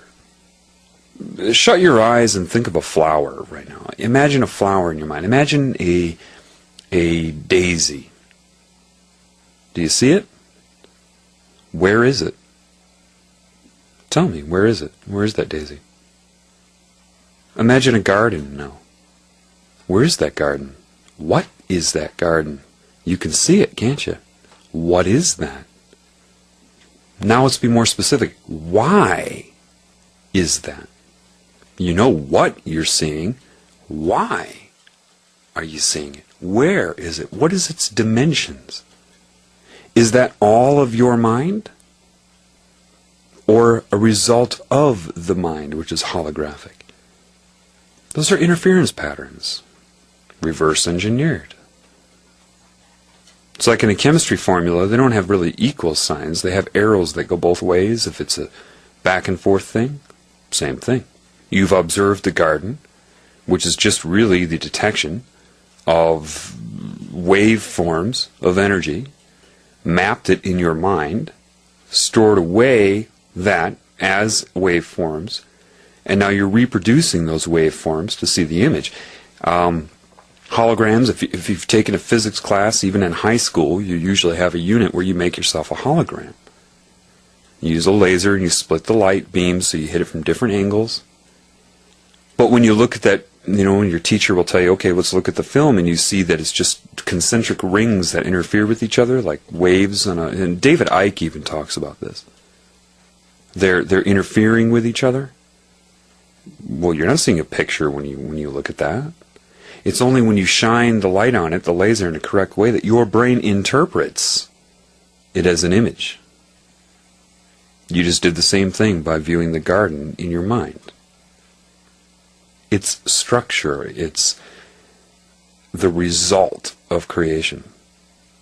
Love is the intention of God. God, there is only one God, and you are part of that God. You are the garden in God's mind. So, you, as being part of the garden, can you get cancer? Well, see, God doesn't visualize you. It doesn't make you a fixed image. It loves so much and has so much ability that it wants you to be self-aware, to observe it, enjoy it, assist it. Do you like to dream? You ever have a really good dream? Everybody in that dream was you. Everything in that dream was you. God's a dreamer. Except when it creates self-aware components, somehow what happened is part of it got disconnected from it. A self-aware creation of God, which is a part of God, that got disconnected from the Creator. God is the wrong word. And along with that comes fear, and then the predictable. The structure is so predictable. It's not to insult it. I'm not insulting the cancerous energy that's controlling everything right now. But it's so obvious that you, of course, would get scared and then try to, control everything. And then you can become addicted. Addiction comes from disconnection from the Creator.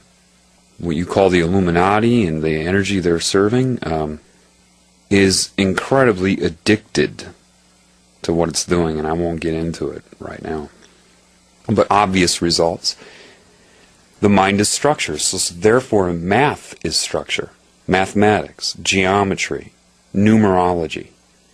It's the result of creation. Now you have a disconnected part of that creation that tries to assess everything by looking at all of the results of the creation and not the Creator. So it's a bunch of copying, reconfiguring, trying to use structure against structure.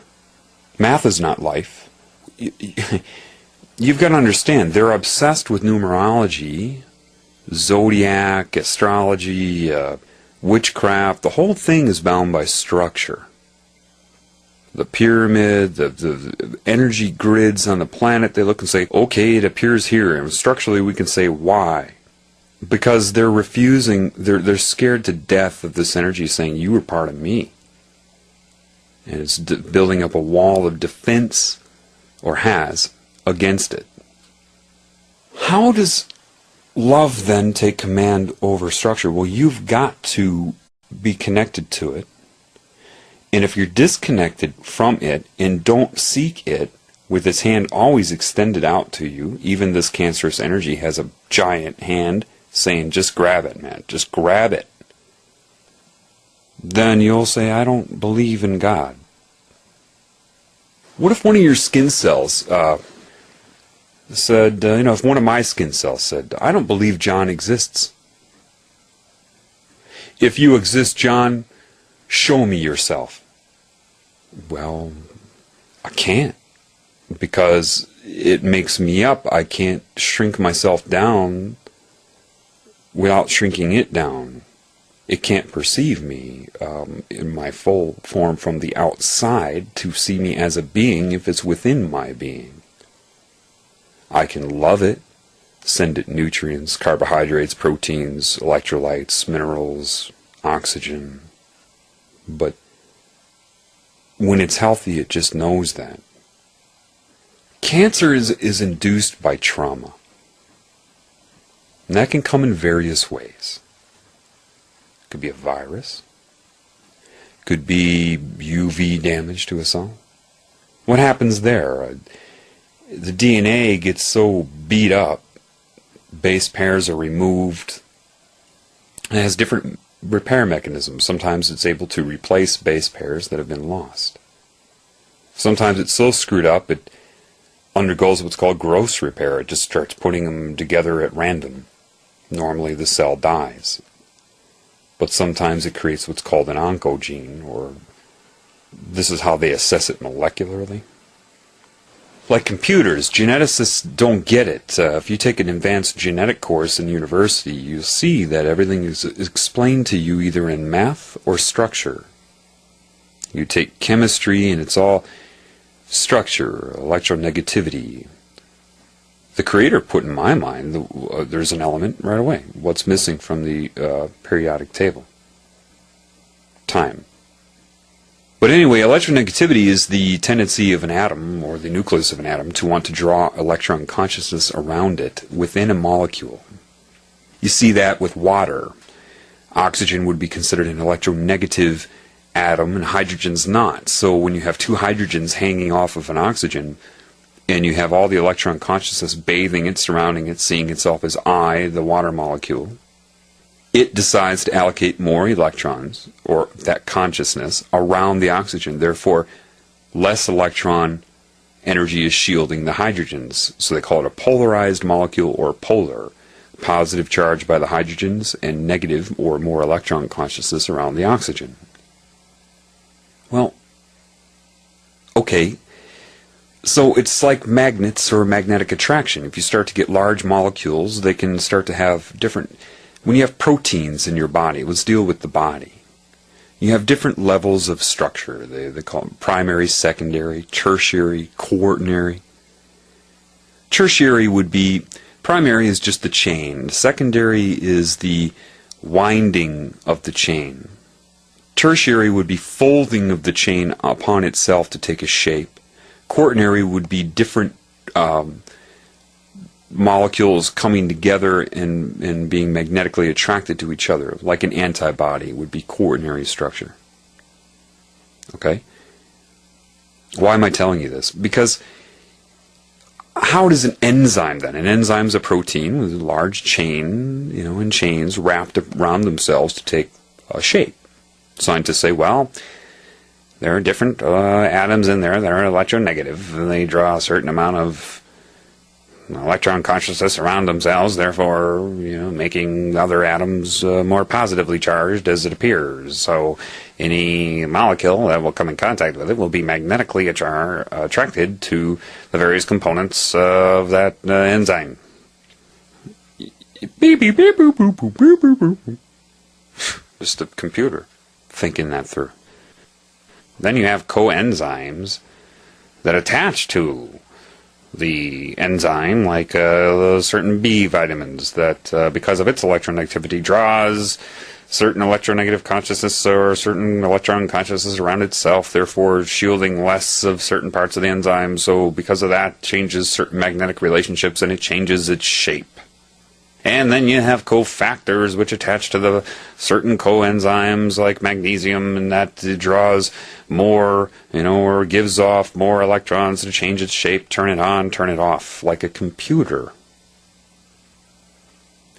DNA multiplies because you have a helicase enzyme that starts to go anywhere within the DNA and open it up like a bubble and unwind it, unzip it. And then polymerase enzyme will attach itself to a certain codon and begin to move down that codon to transcribe RNA, which is then transferred to a ribosome, which reads that through electronegative attraction and transcribes an amino acid, which becomes a protein, which becomes a structure. What? Okay, that is, yeah, that structure that is occurring, sure. What they're missing is the consciousness involved. What do you think, that just happens at random? Meiosis and mitosis are just random acts of accidental attraction due to electronegativity and charge within certain molecules? What? And you actually have professors that think they know something, that teach this. The reason they think they know something is because they're only allowed to know that, and ridiculed if they don't, or if they don't follow that, so that they can brainwash other students and keep them from thinking. It's structure. And even the consciousness that runs it is structure. Let me give you a really good example of what I mean. Because, see, I could go on all day about this. Literally, I could have a 150-hour upload. I could go on about science, properties, reality, whatever, all day. It will do nothing for you. I need to give you metaphors. I need to give you the ability to understand what I'm talking about. So let me try to do that for you.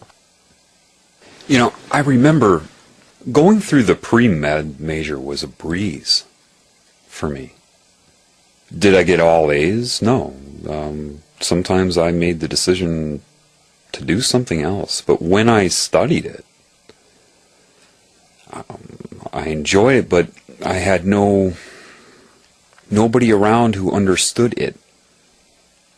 There was one professor who memorized a lot that I like, and he was a Jewish professor who always felt this need to challenge me. I know why now. But we still get along. We just last month we were arguing for like 4 hours about who runs the world and what's going on, back and forth, of course, of the Jewish thing, back and forth. I had intuition, he had structure. We end with a hug, of course, because he knew that I saw through that and saw what was occurring with him on one level. When I had him he was my physiology professor, but I also took clinical endocrinology with him. And I had other things going on. I missed 3 weeks of class straight. I went into his office, and the exam was the following day. I'm like, oh, fuck, I'm fucked, aren't I? Not because I didn't think I could do it. I just knew that the protocol of everything. You need to be here this long in order to learn. This is what I believe, that type of thing. But we sat down and had a heart-to-heart talk about life for about an hour, and I really appreciated that. He took the time to do that. I really did appreciate that. And he said, okay, well, the exam's tomorrow. Here's what you need to know. And he handed me about 3 inches thick of, information, notes, handouts, all of that. By then, I knew that I could understand what I was looking at from a different point of view. I said, okay. I took it home and learned it. Didn't memorize it. I learned it, which allowed me to retain it. And I took the exam, and then, of course, he hands it back the following week, and he throws it down on my desk, shaking his head. And there's the grade B+. And then he says, flash recall will get you nowhere. And I knew right then he couldn't understand that it was not flash recall. I still, to this day, know most of what was on that exam. I throw it in his face even now. This is one of the things I was arguing with him about. I say, you see, this was like 10 years ago. Almost. Yeah, 10 years ago, actually. And you accuse me of flash recall. Compare me to any student you have right now. The understanding of it. What I'm trying to show you, I said to him, is that I understand why things are happening. Love, the intelligence of love. I've used this analogy. It was given to me sitting by a river. I had the question, what is love then? The answer was given to me right there on the spot. It explained the concept of male-female energy to me in my mind, in my heart, and it just, how can I explain this to you? I was sitting by a river, and there, you know those certain plants that pop up out of grass that have the male components sticking up, the female leaves and everything? It just points my head down. Look at that leaf. You just know, so you look at it. And I'm trying to figure out, what is it trying to tell me until I realize it infuses into me. Okay, male and female components. Then it will make me observe what's around the structure. Oh, the energy manifesting it. Okay, now I get it. So, male-female energy. Then it moves my head up to the sun. And then I realize, okay, male energy. That's what the sun is. Outward energy. Then it moved it down to my penis. Male energy. Outward energy. Then it moved my head up to, not like controlling me like a puppet, that's just the way I'm saying it to you, to leaves on a tree. Well, they receive the photon energy, they're female, and the energy around them, female. Receiving. And then the parts of the tree that look like an antenna, the broadcast antenna, that's the male part of the tree.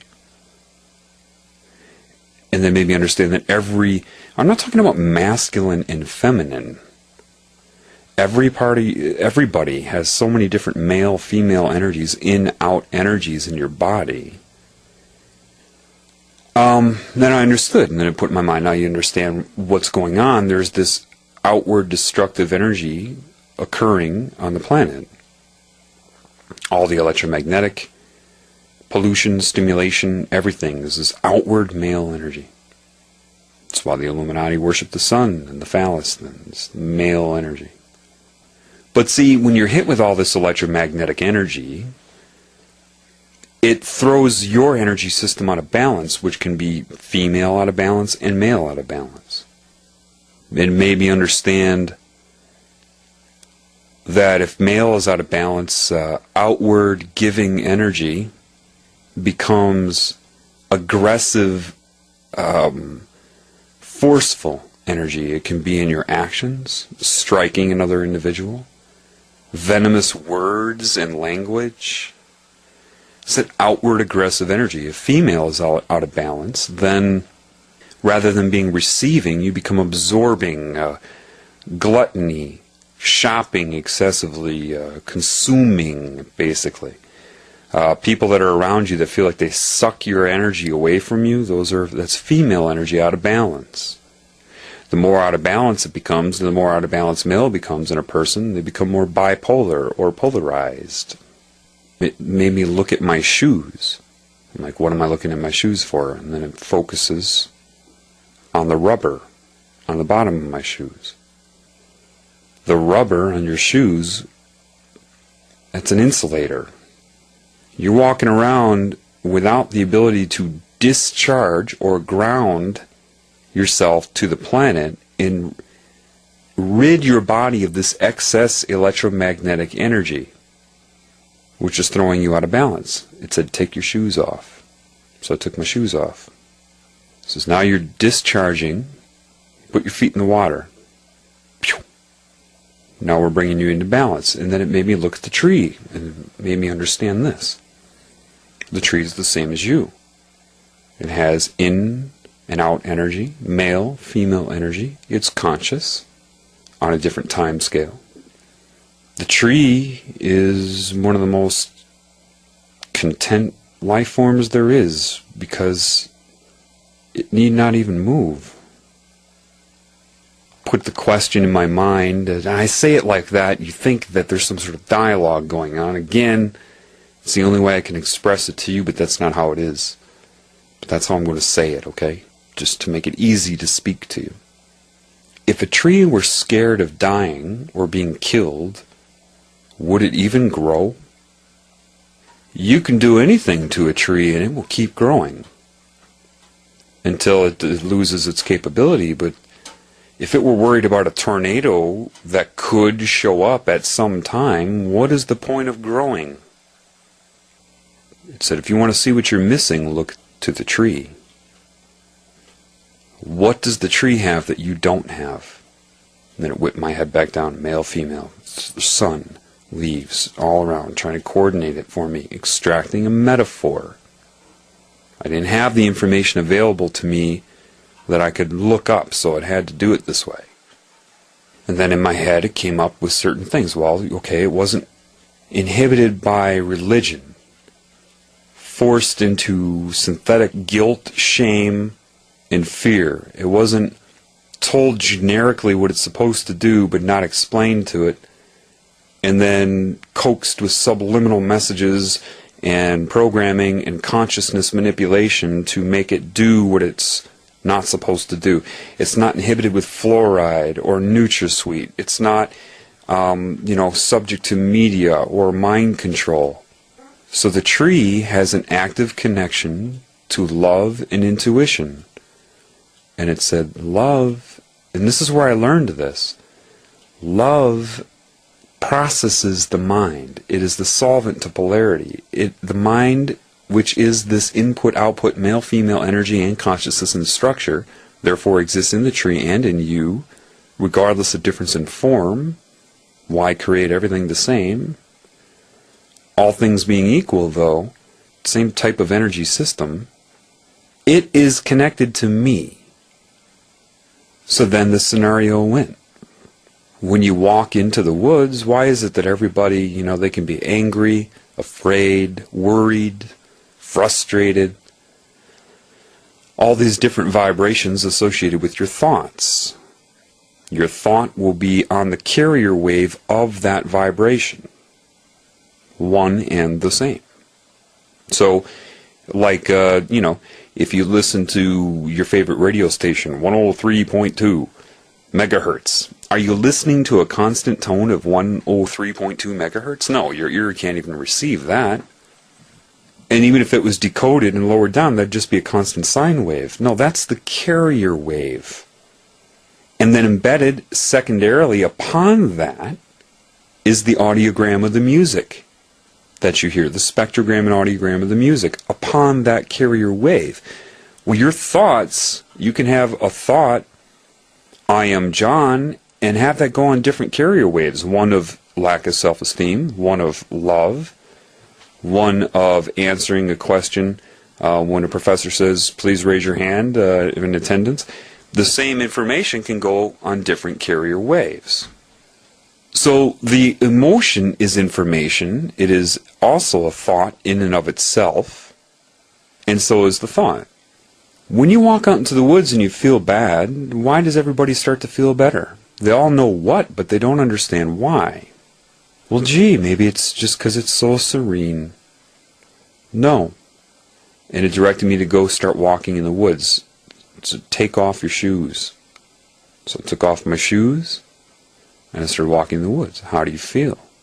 Feel better. Why? And then just whip my head. Male, female, love, male, female, love. This aura around me, which would be like the electron consciousness around a proton of an atom in a different way, expands now. Additional energies were drained. And any angst, any anxiety was being radiated out. And of course, same bandwidth of existence the trees are in as you, otherwise you couldn't perceive them. Their input-output male-female energy receives your thought and emotion. Yet its animation is guided by this love and this intuition by the Creator itself. And so it is that love that processes your feeling. Is it absorbed by the female part, like a functioning calculus?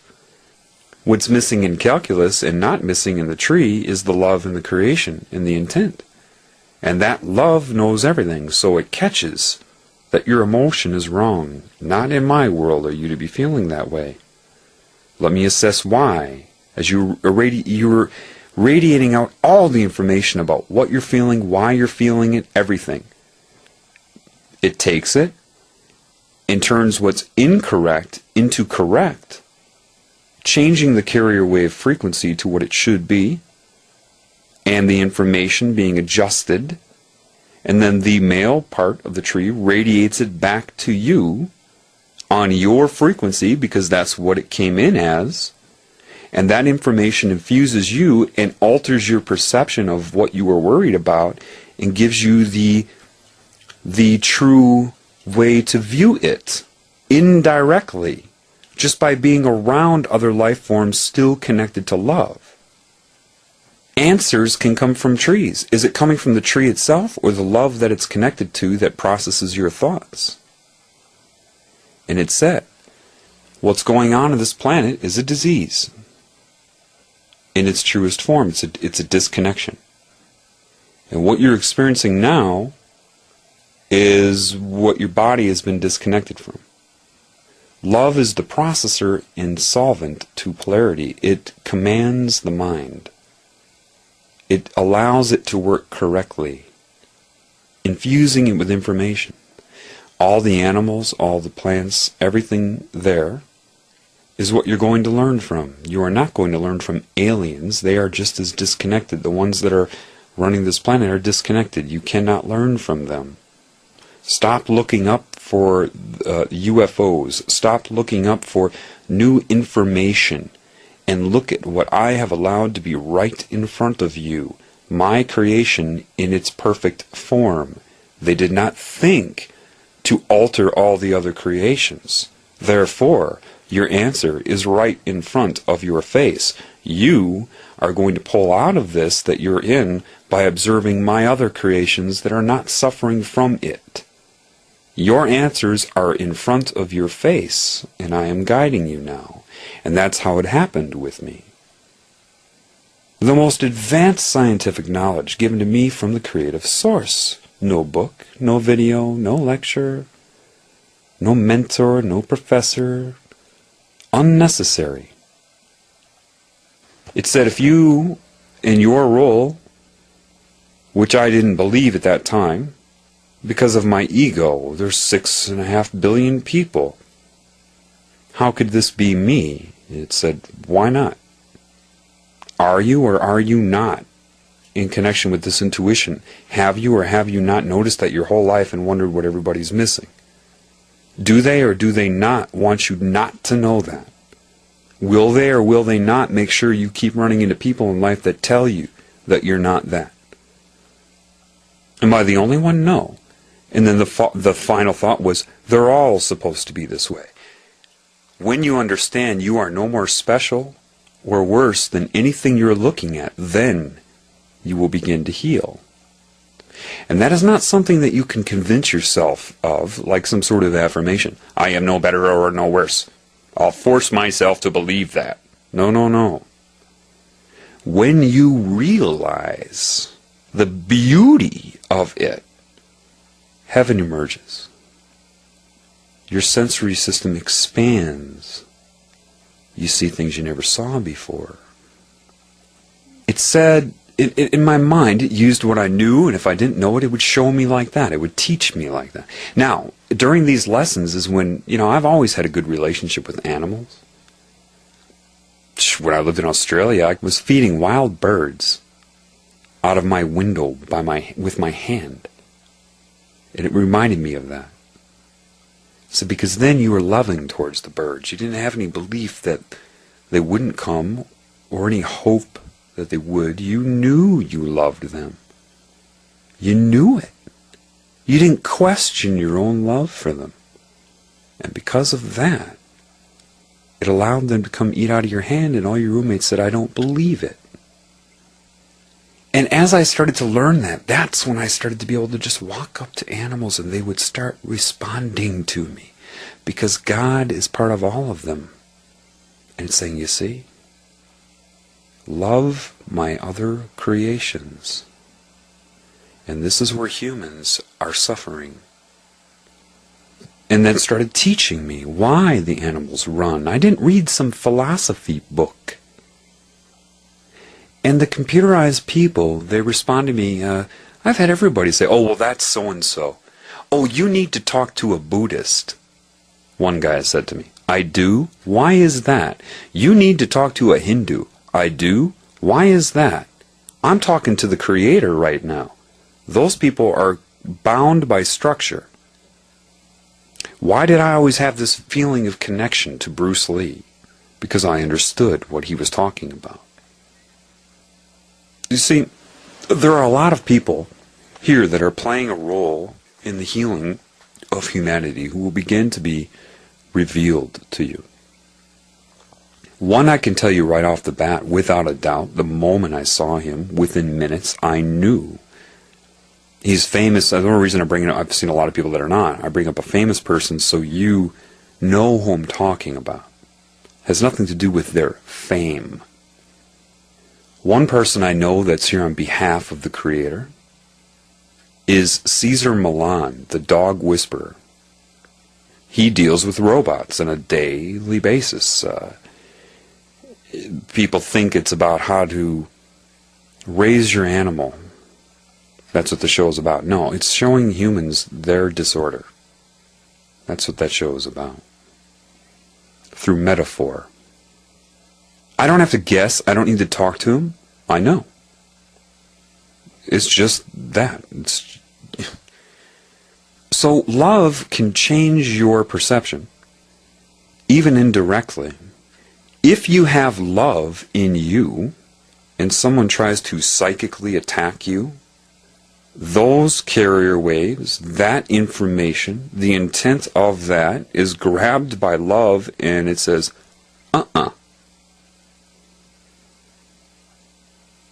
It's just the way it is.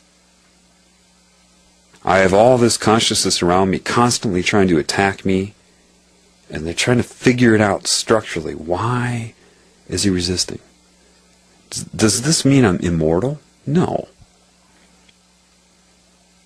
See, you're all caught in a cycle here. They make you guilty. They infuse in your mind the cancerous intent, and it's sublime. It's a crime that's sublime. It's subliminal in so many ways.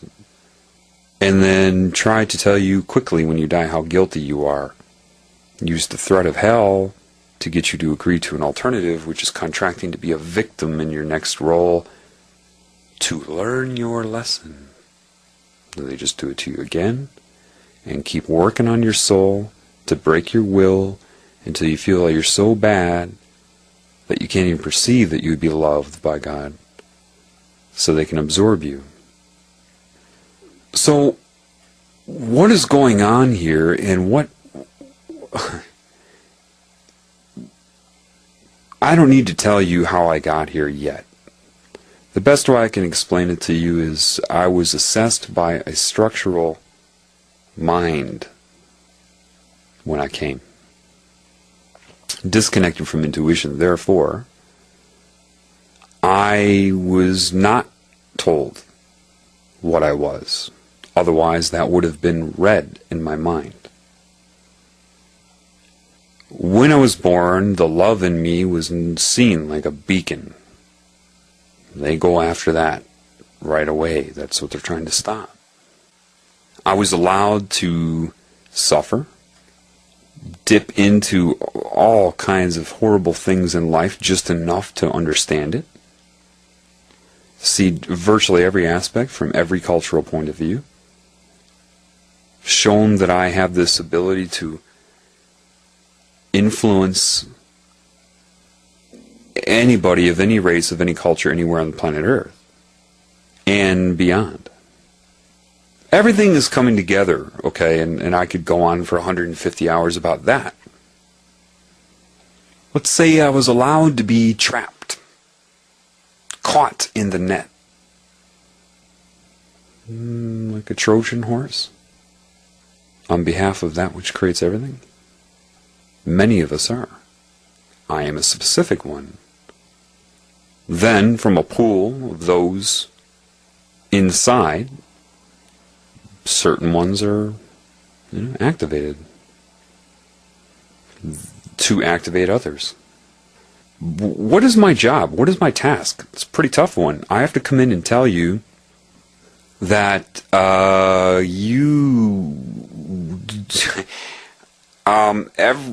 one level, everybody you look at is you. And there you are criticizing them, competing against them, weighing your existence against them. What do you need to know right now? So going back to the Cancer energy and understanding that there is a certain part of the energy used by that above you to see itself as I, that Cancer, right, disconnects you from, and like in your cells, and plugs into it so it can use your cells to see itself as I, separate from you. There's a whole procedure that would be involved there on its time scale of breaking that cell's will, enticing it to leave a perfect system already that you're not aware of. What I'm telling you is that on this level, the same thing is occurring. Here's the deal. I'm just going to tell you as it is, because it is. There's a giant consciousness connected to all of you right now. That's the secret the Illuminati know. And it's breaking your will with each life cycle and each new day, distracting you, disconnecting you from the Creator. The people that use, quote, witchcraft or psychic attack, some of them probably don't even realize the low-end witchcraft people think that they actually have some sort of power. No. When you astral travel, remote viewing, all of that is traveling within the consciousness of this Cancer. Demons are no different than an electron manifesting in the consciousness surrounding a proton of an atom at any given time, anywhere. It's no different than the daisy you made in your mind. Is that all of your mind? So, because it's plugged into you, it's playing a role in the creation of your own reality. So, the ultimate truth is, when you break out, when I was broken out, it tried to backlash against me and overwhelm me, but it can't do anything to love. There's a giant consciousness running the whole planet. And it can't hurt love. Do you hear what I'm saying? It just can't. It can't do it because it doesn't matter how much energy it allocates. See, if love wanted to kill this energy, it could. That's not the point. It wants to heal it. That's why these things are being allowed to happen. Everything is going to be healed. All of it. Otherwise, it would just destroy it. Bang, gone. People ask, why would God of the Bible let this happen? Well, you don't understand it correctly. 2,000 years to you is certainly not that to the Creator and even to this Cancer consciousness. It's on a different scale. Your lifetime to the Earth is very, very short. To the Earth and its time scale, the Moon, for example, is going around it really fast. Like Superman in Superman 1, where he goes around the planet. To you, it's slower. It's a difference in time.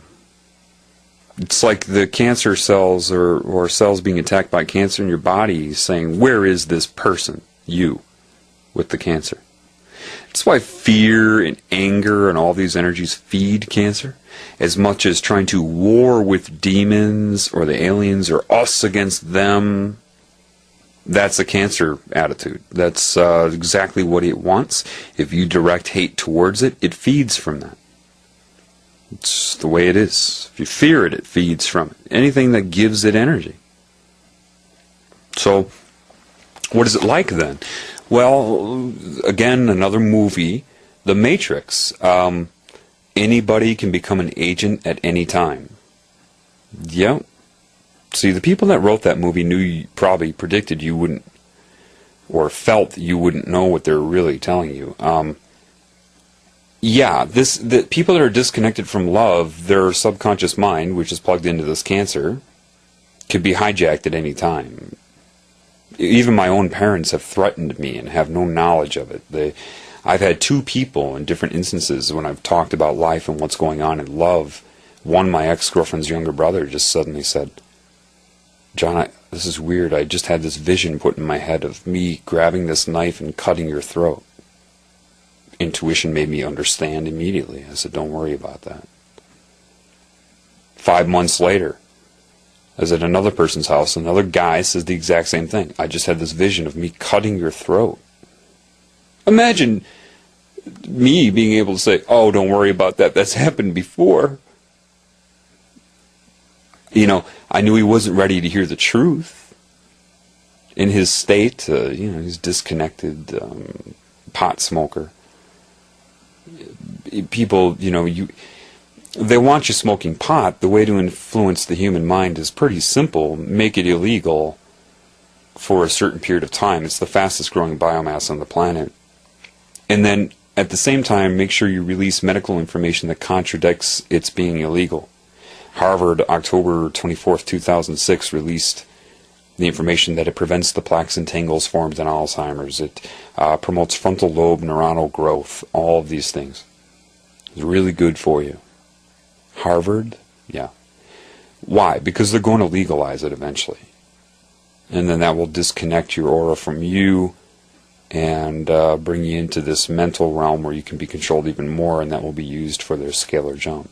What is a scalar jump? Well, see, remember now, a scalar jump would be atoms bonding together to form a molecule. It sees itself as I. Molecules to tissues, tissues to structures, structures to you. Do you call yourself we the atoms, we the molecules? No, you call yourself I. Well, the tumor in your body goes along the same scalar process. It hijacks cells till it can use the cells to see itself as I, until it's a tumor, and then sees itself as the tumor, I the tumor, and then more than one tumor, I the collection of tumors, and it's just this insane growth. Well, see, when you see this Illuminati pyramid, you don't know what you're looking at. A lot of people think it's a pyramid with a capstone over it that's been lifted off. No, that's not what it is at all. The pyramid is what you're calling the capstone. What is beneath it is its prediction, its goal. And its goal is to lower down, bang, and be a much larger pyramid, or scalar jump. Its goal, to completely take over the earth and the consciousness of the earth. And it goes in scales. It's has taken over humanity. Look at you. None of you know why you're here or what you're doing, why you pursue the goals that you're told you're supposed to pursue. The whole money system, there's no need for money in the universe. None whatsoever. There's no need for it. At all. There's no need for a monetary system. At all. You wanted to build the buildings that you build? Fine. Humanity could have come together collectively to do it because they wanted to do it. People don't need to be paid, and they don't, it's a disease. Money has even got a hex on it. It's Kabbalah. The less love you have, the more shame you have, the less self-esteem you have, the more controllable you are. Why? Because you're supposed to have self-esteem. You're supposed to have self-love. They condition you to call that bragging if someone loves themselves. What? No. To love yourself is to love your creation, which means by default you'll love the Creator. And nothing can control you.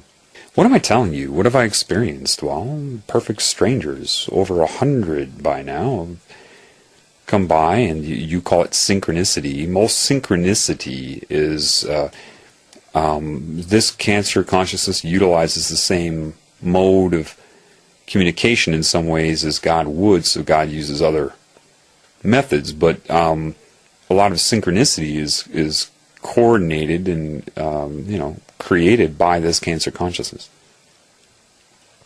I've had perfect strangers come up and just start reading my mind, trying to antagonize me. I've had, and I'm not talking about statements that I somehow conformed into a belief system and through paranoia and delusion thought they were talking about me. No, I'm talking about exact responses to specific thoughts.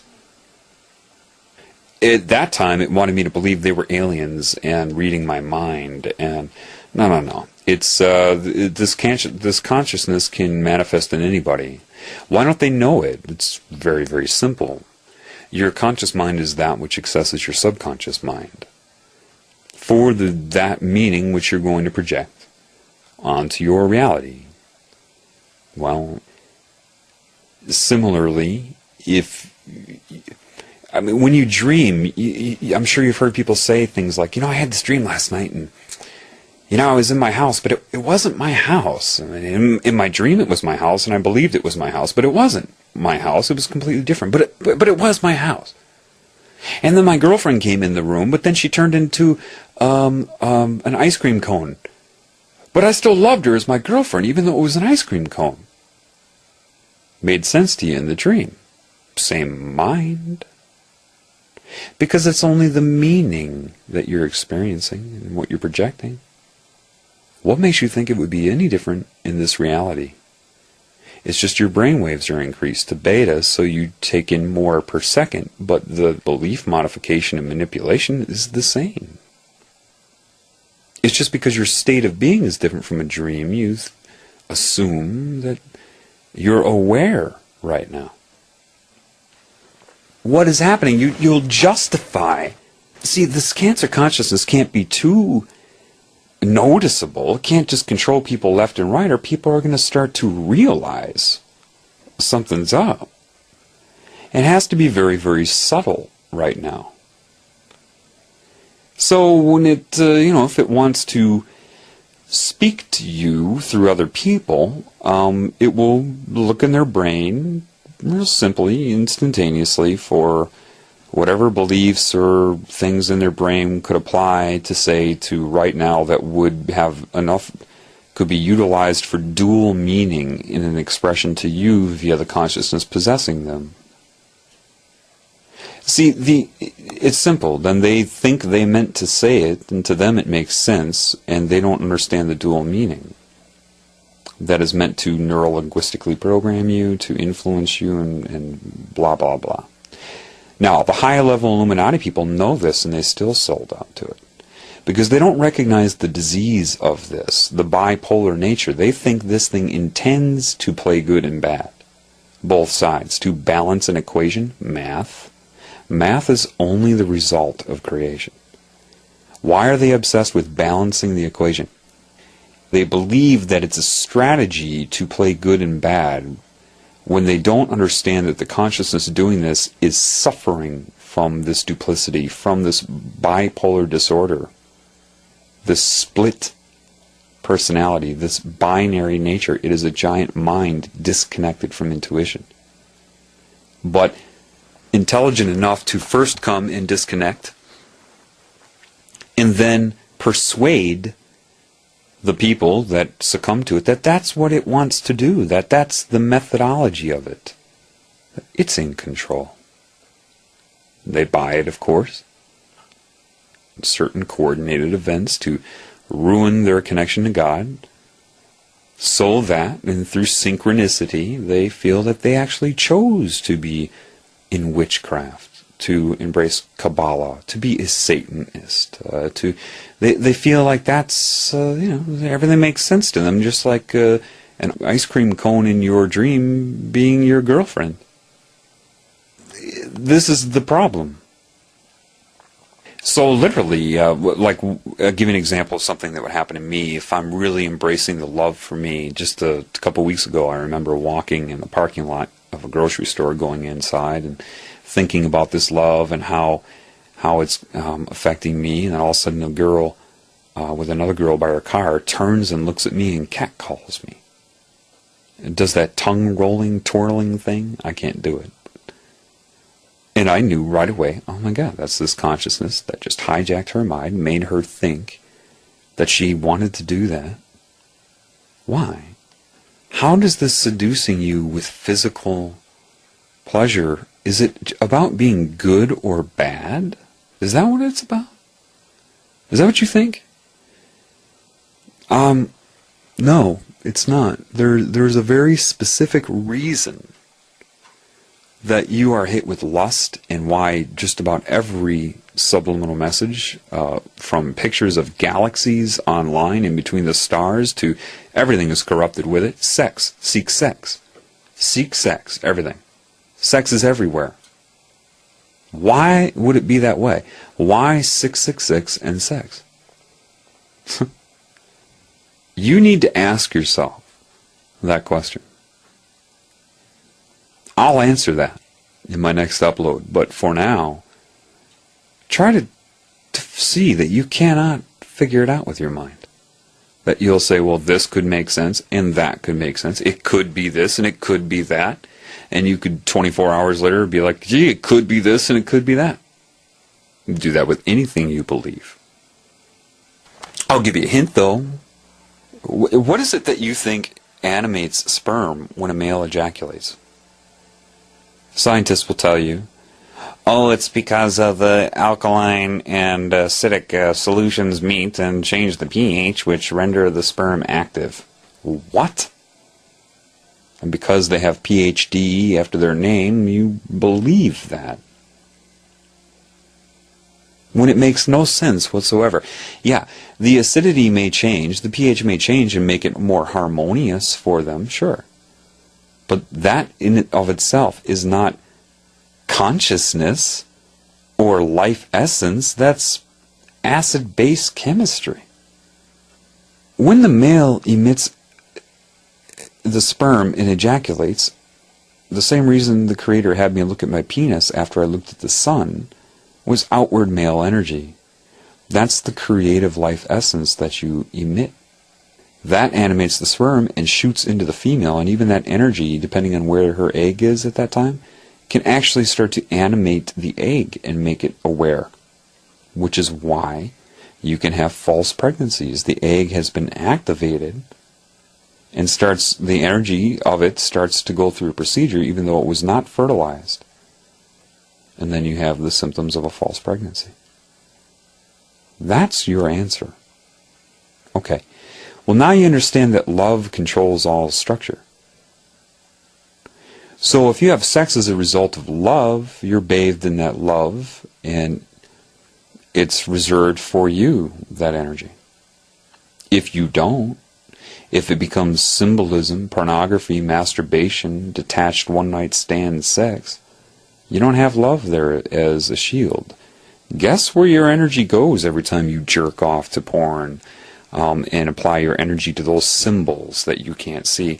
Guess where it goes during your one-night stands? Yeah, it's absorbed by the Cancer energy. Just like Cancer needs your life essence in your body to live, it can't live outside of you. So does this. That's its main source of energy.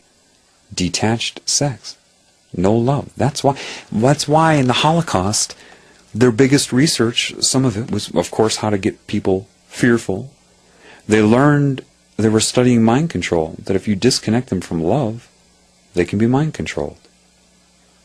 Why do you think they were obsessed with the bond between the mother and her child? That was love. They weren't trying to figure out the beauty of it, they were trying to destroy it. Certain chemicals, electromagnetism, everything. Implemented now. This is what that was all about. This is why everything has become so perverted and detached. They're eating the energy. Every time you have an orgasm, especially to something perverted, what is that? You need to ask yourself, why am I having an orgasm? Looking at a two-dimensional image, some perverted pornography, you're just rewiring your brain because you're not connected to love and spirituality. It just becomes a thought that triggers the orgasm, the symbol. They attach themselves energetically to that symbol, and when you have an orgasm and emit that energy, it goes to that. You talk about celibacy like, again, that's how they screw with you. You are either good or you are bad. It has nothing to do with good or bad. You just happen to be inside of a tumor. And unfortunately, that's what makes it grow. If you weren't, have sex with love all you want. But that's not your paradigm right now. And so, if you hear this and you continue to do that, well, if you don't connect to the Creator, you won't be able to stop sex. It's more addictive than crack. Sex detached from love is an addiction. Look how much energy you put into getting it. And then how long does that orgasm last? You go through a refractory period and you find yourself looking to do it again. It can be, why do you think porn gets worse and worse and worse? Just like people need more and more and more of a drug. It's, you don't understand. It's the life essence they absorb when you do that. It's the whole point. So, I mean, how many detached orgasms do you think occur every day on this planet? It is not about whether sex is good or bad. That's why they're really hitting up children. They're hitting up both ends, getting them to be detach, and hip-hop plays a big role in that. Gothic, emo type of stuff plays a huge role in that. All created for kids, thinking they're rebelling when it's all created by these crazy men in their, World Bank suits. That's why Disney starts you early thinking about sex. They need that. That's their energy. And they have to attach it to violence to make it perverted. That's why you have cheerleaders at a football game. That's why you have sex scenes in horror movies. They're trying to combine violence with sex because then to be violent is to not appreciate another creation, which is a guarantee that you're not connected to love. Therefore, the energy is usable by the cancer. It's not about whether you're good or bad. It's about you're being used to your own demise. And when it attains enough energy, it makes that scalar jump. And all the Illuminati, all the people that worshipped this energy, that were promised everything under the stars. Here, look, I want you to be alive. Here, look, see? I'll make you immortal. Here's the technology for it. Here, I want you. Trust me. Sure. It follows their thought stream. They're disconnected, so it's easy. That's what psychic is. Psychics are not connected to intuition. Most of them.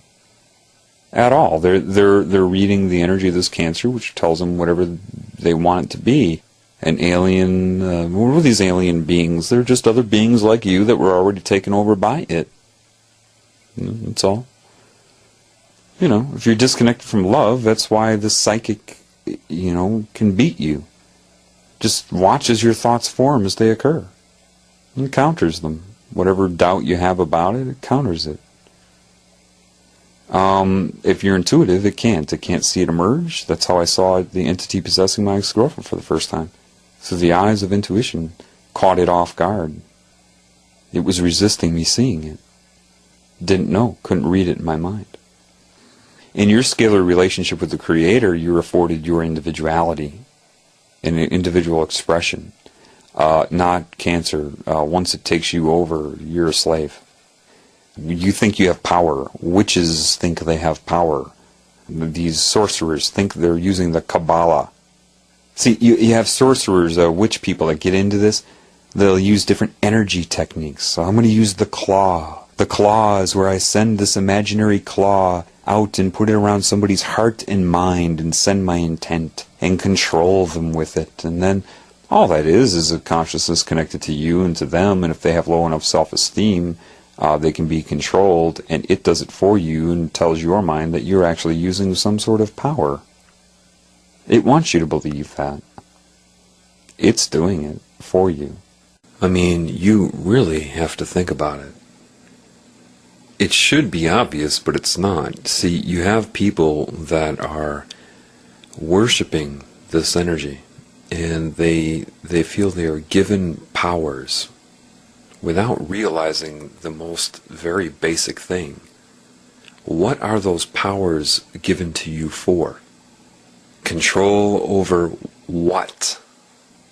What are those powers given to you for? If there are Satanists, people into witchcraft, Illuminati members listening to this, what are your powers given to you for? What are they given to you for? To control what? Other people. I'm sorry, let's back up here for a second. This energy has come to hijack the entire human race. Why would it not give you power over other people to manipulate them? That's the whole point. See, people think they're getting powers. Powers to do what? To destroy your own kind. I don't know if there is a clearer, more precise definition of insanity than that. I mean, if you knew what was going on, adult men raping children hard, sorcerers using witchcraft over people and voodoo, where are all these energies being directed? At other people. Am I right or am I wrong? If you're a sorcerer, where's this confidence you have coming from? What are you confident in? Your ability to do what and to who? To control and hurt your own kind. And if you haven't figured that out yet, that means you're a Wiccan. Which means they have you calling it a craft. You don't know entities are doing it for you. And so they want you to be sympathetic towards it. So, I don't know, this isn't in numbers, it's words, but if I used the word equation or math, this would be what, first, second grade math? How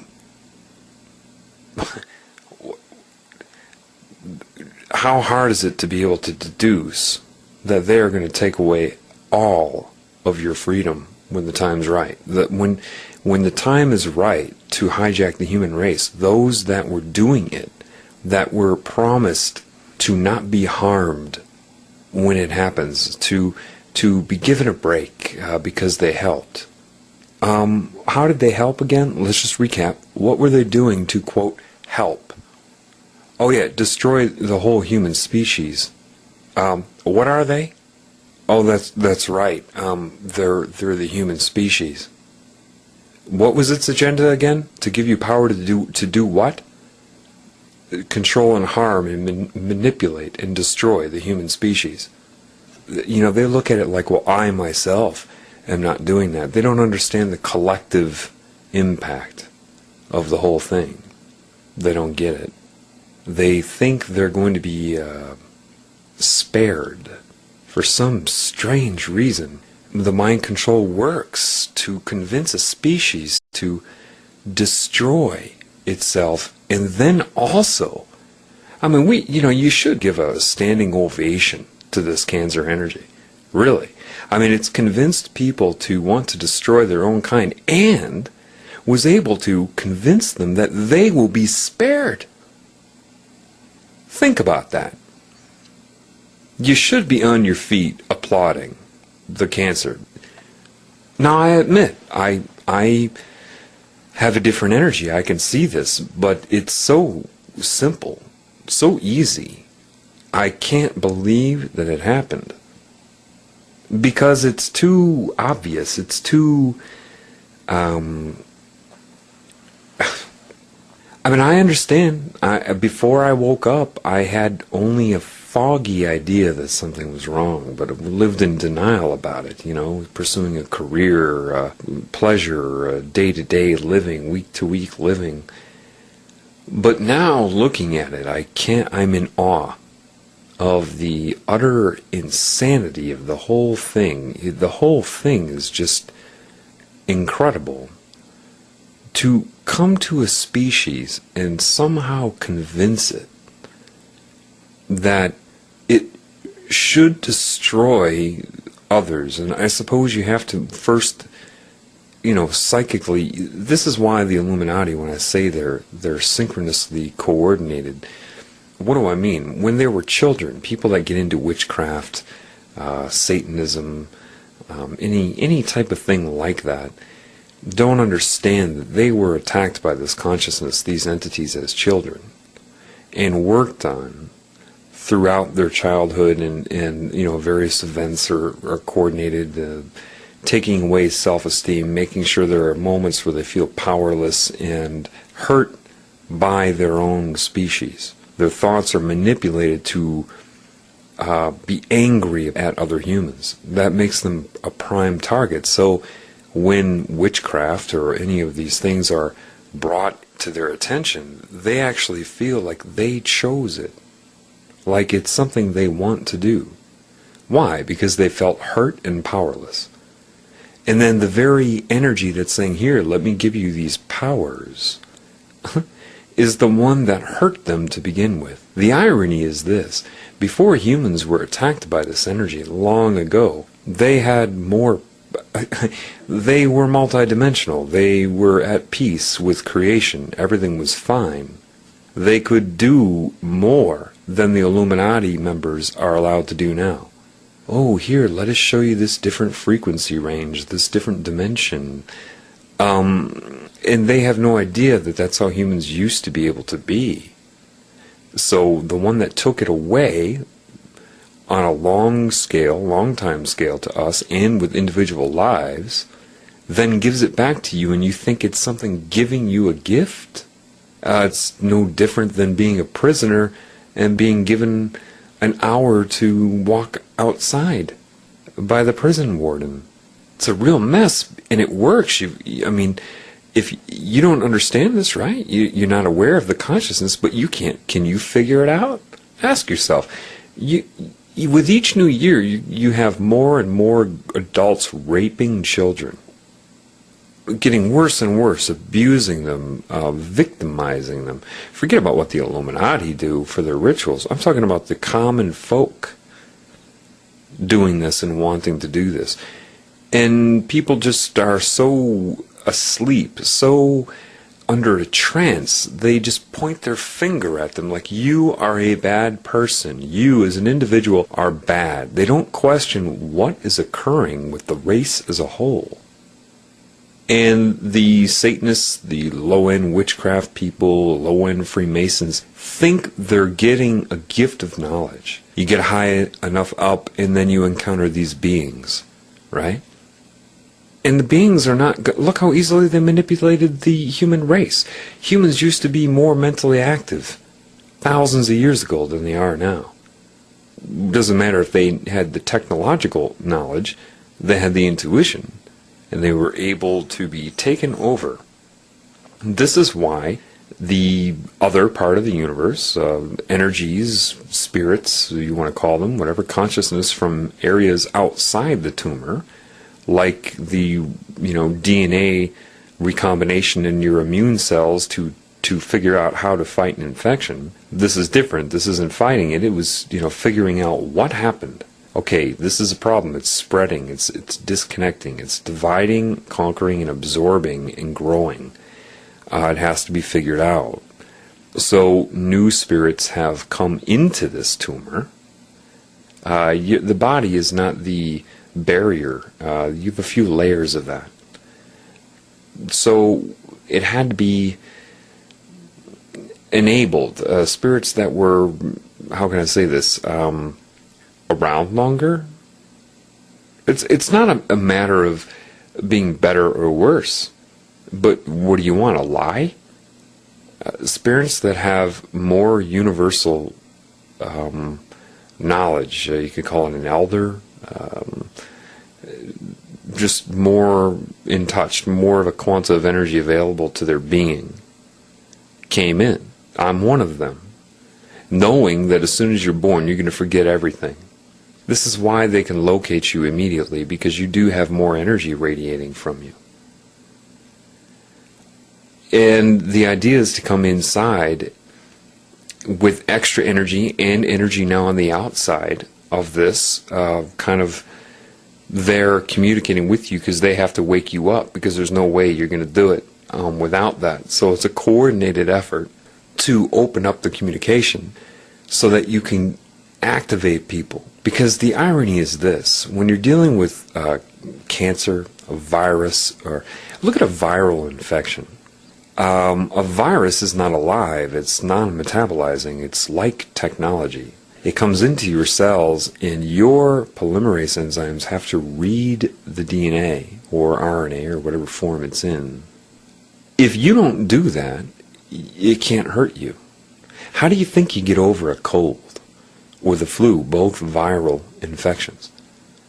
Too small, and within the cell, they're intracellular, during their infection, so you're not going to kill them. So how do you end up getting over something like a cold? The consciousness of your cells finally realize, don't read this DNA. Mind control is the same thing. Entity consciousness connected to everybody in the form of a mass possession is the same thing. If you don't read it, if you don't acknowledge it, it can't hurt you. And right now, that's easier said than done. So what has to happen is many people have to start waking up, and that energy will start to radiate and spread to everybody else, just the way information spreads within your body. So it's difficult for people on the front line of this, because you get hit hard in a way that they try to really manipulate your sense of reality to keep you from realizing your own divine existence, your own creative essence. I mean, who is the creator? You. Now, let me make you understand a little bit more this, the perversion thing, the sex thing.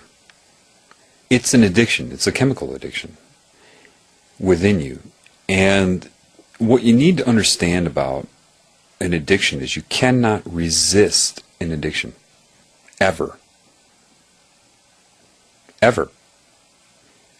You can only understand and connect to love, and then change your resonance, and then the addiction's gone. See, because your body is the result of the mind, and the mind should take direction from love. Because your body is the interference patterns of your consciousness. Ultimately, I mean, it's back and forth. It started as structure, mind inhabited it, and like a piece of clay with instructions in it, the mind molds that clay. This is why you could hit the body with a resonance or a wave representation of a certain chemical, and then components in the body will assemble together as that chemical. The energy will slow down and condense together as that structure. Structure is waveform, waveform is structure. You cannot resist it any more than you can resist a heroin addiction. Okay, so when you say, oh, well, okay, sex is the problem, I got to stop sex. No, it doesn't work that way. You can't. You won't. Watch. You won't be able to. You think you will, but you won't. It's not how you get over an addiction. See, with love, you cannot emit love. That's a mistake some people make. I had to correct a shaman on that. She said, John, you have to radiate your love at them to plug them in. I was like, okay. So she said, point your finger at them and send your love through your hand. All of a sudden I see this like smoky disturbance in the air of my energy being sucked out of my hand and gobbled up, and thank you very much. That was good. That's basically what happened. Then my arm hurt because that essence was taken out. And then I realized through this that you cannot emit love, you can only love. You have no control over love, therefore how can you direct it? How can you take it and whip it over there or whip it over there? Love cannot serve the mind. Connect to love, and then love what you want to get love, which doesn't require aiming your finger at it or focusing on it or trying to radiate love at it. No, that's structure. That's only structure that you're radiating, that energy. Just love it, and the energy will bathe it. It's the only way you can do it. There is no effort, there's no procedure or protocol you can take to emit love. Love directs you, you don't direct love. Love can make you go up to somebody and scratch their back for them. But you can't go up with the intent to scratch their back to make them feel loved. To think the scratching of the back will create love in them. No. There's a very big difference between the two. When I had that upload on Christmas and I was talking about the keys to God, let me be specific about that now. I had my emotional response to that. You will too. You'll break down too. That was my response to love under a severe attack. One of the many. Every point in time has its own resonance. Therefore, any memory you have of the past has a resonance. That resonance was directly correlated to what genes in your DNA, what codons were turned on and off. An addiction to drugs, sex, and everything else is a manipulation of the DNA for chemicals and alter what you call homeostasis in the body. So what it showed me was that if you just shut your eyes and picture your point where you are now, say just looking forward, very basic, you don't have to do this, but the past would be, say, just if you tilt your head to the left and you go to the past, if you tilt it to the right. Again, structure, I'm just giving a metaphor, okay? Do it however you do it. And what occurred to me is what it showed me is, have you ever had that smell or a sound or a situation, a scene or something that triggered not a memory of your past, but actually took you back to it? Well, you start that way. You find something that brings you back, and you can't just remember it, you have to go into it. If the year was 1978, you have to, in your mind, pretend you're sitting there in 1978. Right now it is 1978. And you don't have the mirror for that. You look out of your eyes and see yourself as that child. And what you do is everybody has significant moments where you were attacked by this cancer. All of you. And those moments were to make you do something that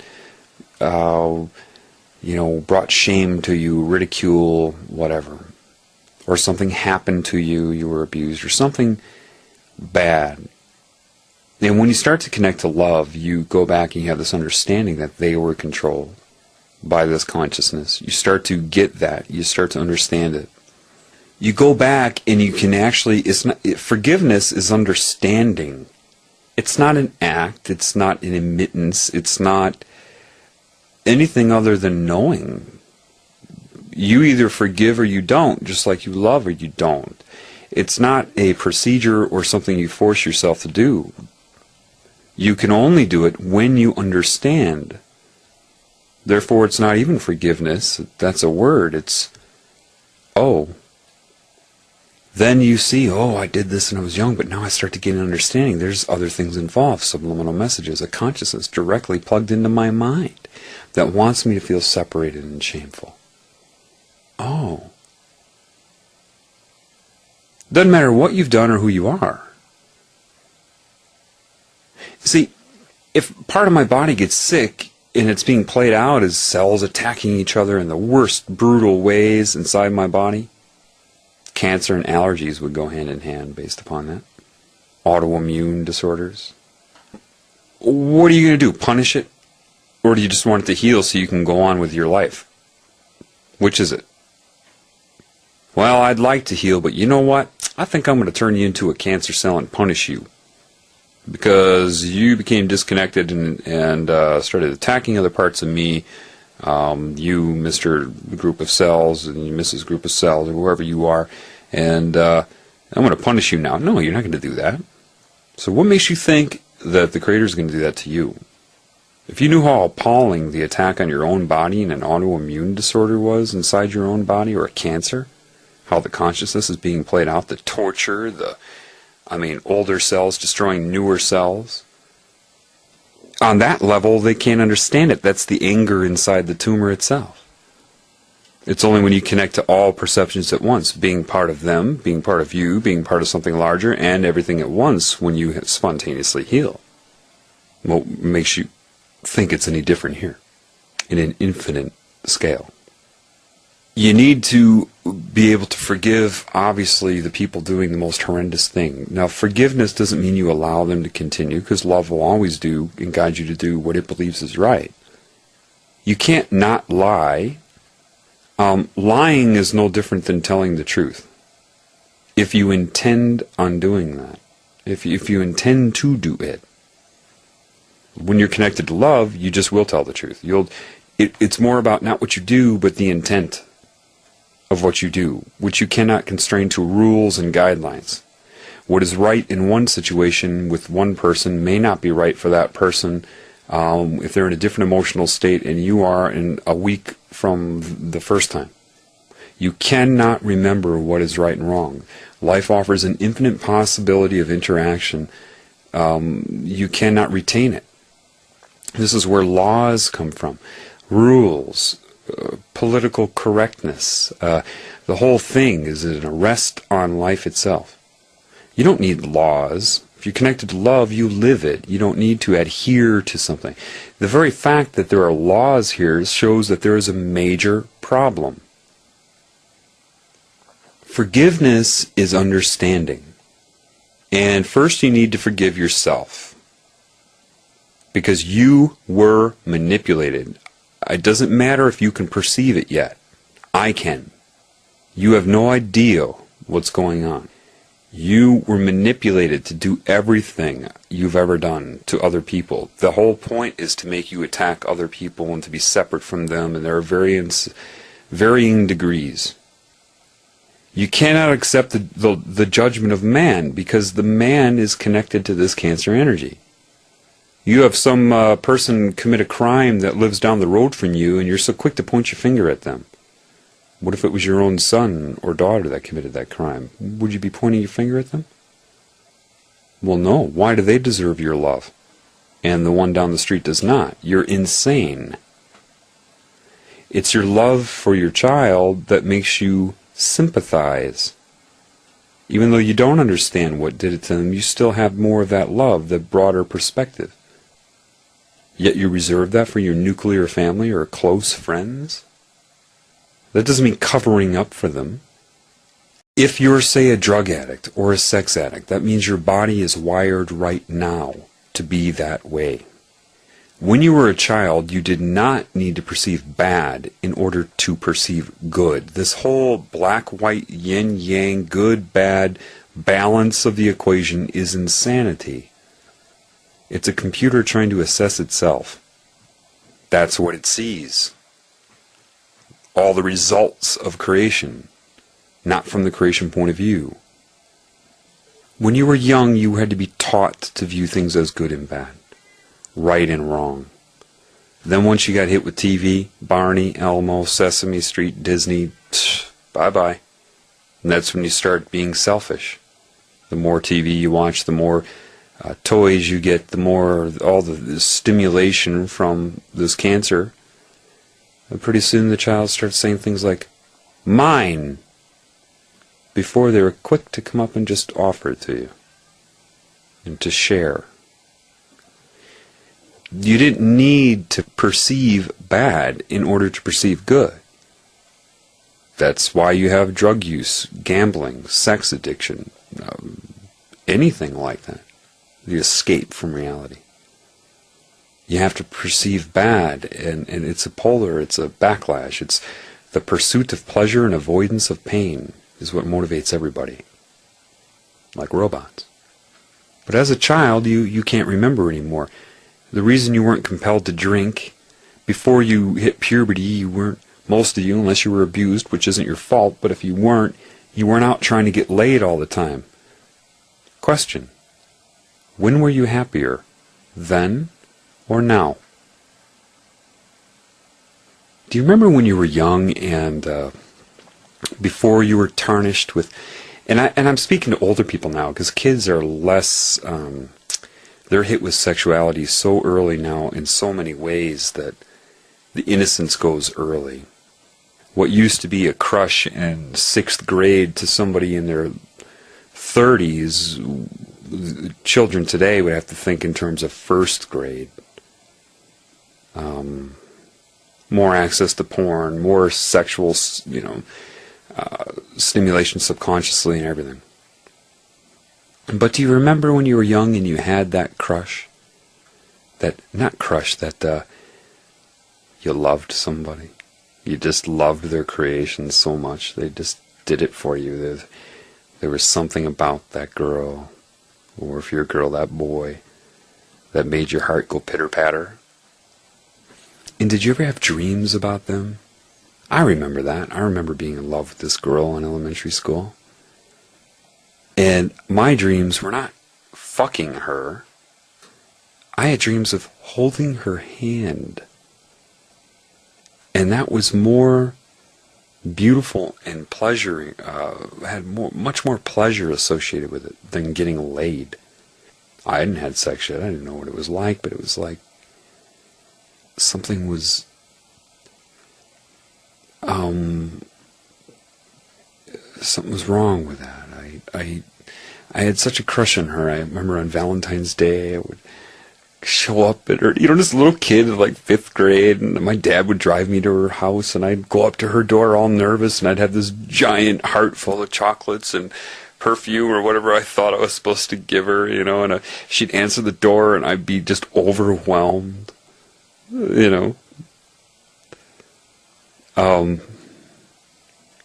That was the love in me. Now, they'd already tried to take it away, so I didn't have the self-esteem that I have now that's being repaired. I mean, I've had self-esteem my life, but a lot of it was based on my mind. I thought I was smart. Yeah. Anyway, that's better than any lay I've ever had. I remember when I first had my first experience of detached sex. This girl named Carla, and I knew her well, but I knew I didn't love her. And we just had sex, and I remember driving home. I was 18. And I remember thinking to myself on the highway, I just did apparently the most intimate thing you can do, and I feel more lonely than ever. Now that should have been a warning sign to me. But I had this other consciousness that I was not aware of at that time. I had to go through these things. This way I can relate. And I remember that. There was something wrong with it. Nothing wrong with her. Something wrong with that. Like I said before, if you find that moment, find that memory, and you go back in your mind and be there in your mind and bathe yourself in that energy. Imagine taking that energy and having it change your DNA right now. Because that energy, that memory, that moment is a vibration. And correlated to that vibration was a certain genetic code. What do I mean, genetic code? You say, well, that's the DNA. No. The code is what parts of the DNA are active at any given time. That's the code. And before, when you were younger, it was your love and consciousness that dictated your genetics. So you activate it by that. You need to go back, and then what happens is you find the points of yourself when you were innocent or more innocent. And you take that and it will start to change your resonance now.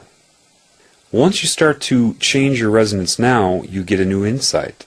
The insight of your innocence as a child. See, the children have the love in them, but they don't have the experience or the body mass to defend themselves. And so it can be taken away. If you get the innocence back that you had as a child, which you can, with the size and maturity you have now, it's a whole different story. And this is what it means in certain symbolism to say you can only enter heaven as a child. Well, heaven is just where you started from. You just forgot. That's how good it is. That's how good you had it. Then when you gain this new insight, there are all those moments throughout your life that you were embarrassed, ashamed, you felt tainted forever. That I'll never be the same again. And you go back and you understand. And then you can heal yourself back then. Why? Because that moment created an imprint in your DNA, in your field of consciousness. And by going back to that moment and understanding it, and healing yourself then, you erase the current imprint from it now. That opens up even more. Then you go back and get more of that innocence from childhood. Look at old pictures of yourself as a child and look into your eyes. See the wisdom that you couldn't see before. Find those pictures that you were embarrassed of until you can look at them with love. And you start to understand, oh my gosh, now I know what was making me feel embarrassed. And it's not a matter of pushing it away, it's a matter of letting it go, erasing it. Men that were forced to feel feminine don't understand. See, there are things I haven't told you yet. They take, every time, see what you don't understand is this. Every time you have those moments, those salient negative events in your life, you kick that part of you out of your body. There is a part of your soul that is of all time. That slice, you move out of your body, and that's a quantum of energy that could be available to you. That is no longer available to you because it can't get back in. There are fragments of you all around. Some being tortured by this energy, connected to you and your body now, so that you act out in response to that torture. And then they force that part of you to watch you act out on this plane against what that part of you knows you shouldn't be doing. Ask any shaman this, they'll tell you that. They know. Your soul is holographic. Just like a hologram, you can cut it into pieces and you see the whole image on every piece. Same thing, you take a part of your soul energy out, it will manifest as the whole of you. I have had parts of my soul tortured since I was 5 years old, a shaman told me. Because they knew what I was doing here. They knew they had to keep me from connecting to love. That was their strategy. They have been torturing me in the worst ways on a different plane. And I forgive them. That was then. I'm not looking at them as a warrior, or else I contribute to the destruction. I'm looking at them as if I were a cosmic, universal physician that has come in here to fix the problem. You can be a psychiatrist and have a patient. That patient may reach up and smack you. Are you to take offense or to understand the disorder? I am to understand the disorder. See, that's the trick. Every time you are ashamed of parts of you at any point in time, that resonance that was in connection to God, hate parts of yourself for things you've done and don't know you were manipulated to do it, you kick it out of your body. Have you ever seen, like, when you're downloading a torrent online, it starts to collect pieces and you see all those gaps in it? That's what you are right now. You have all kinds of gaps of yourself stuck on the outside of your body. A barrier. Here's the beauty, though. See, once they're kicked out of your body, those parts of you see what's going on in this world. Yep. So, from the Creator and the creative consciousness into my soul and my mind said, here's how it will work out. Forgiveness is understanding. I'm making you understand. You will make everybody else understand. Then they will erase the barrier, forgive themselves by healing themselves, opening up that resonance, getting rid of, when you go back and heal yourself in the past of anything, whether it was last week or 20 years ago, everything you hate yourself for. I don't like my teeth, I don't like this, I don't like that, whatever. You have an imprint on you that keeps that energy outside of your body. Now, when you understand, and you can only forgive when you understand, otherwise you won't, and it won't work. You can't pretend to forgive any more than you can pretend to love. Once you understand those moments and you go through them, it's kind of like in your mind, get back in here. I love you. And that comes in, and now you have a quantum of energy that has information from the outside. And it is that part of you that starts to wake you up. That is how I started seeing the subliminal messages. Those parts of me on the outside could see it. I could not. And the only way was to forgive that part of me and love it and invite it back. And now, more energy comes into me with this new awareness that can communicate with the Creator and me. And you go back and forth, and you have to visualize yourself like from the very moment you were conceived all the way to the future till you die. And each minute, like along this huge line, each day, just this huge, 500,000 mile long line of you going up from growth of baby all the way to adulthood to death. And each point is a moment in time.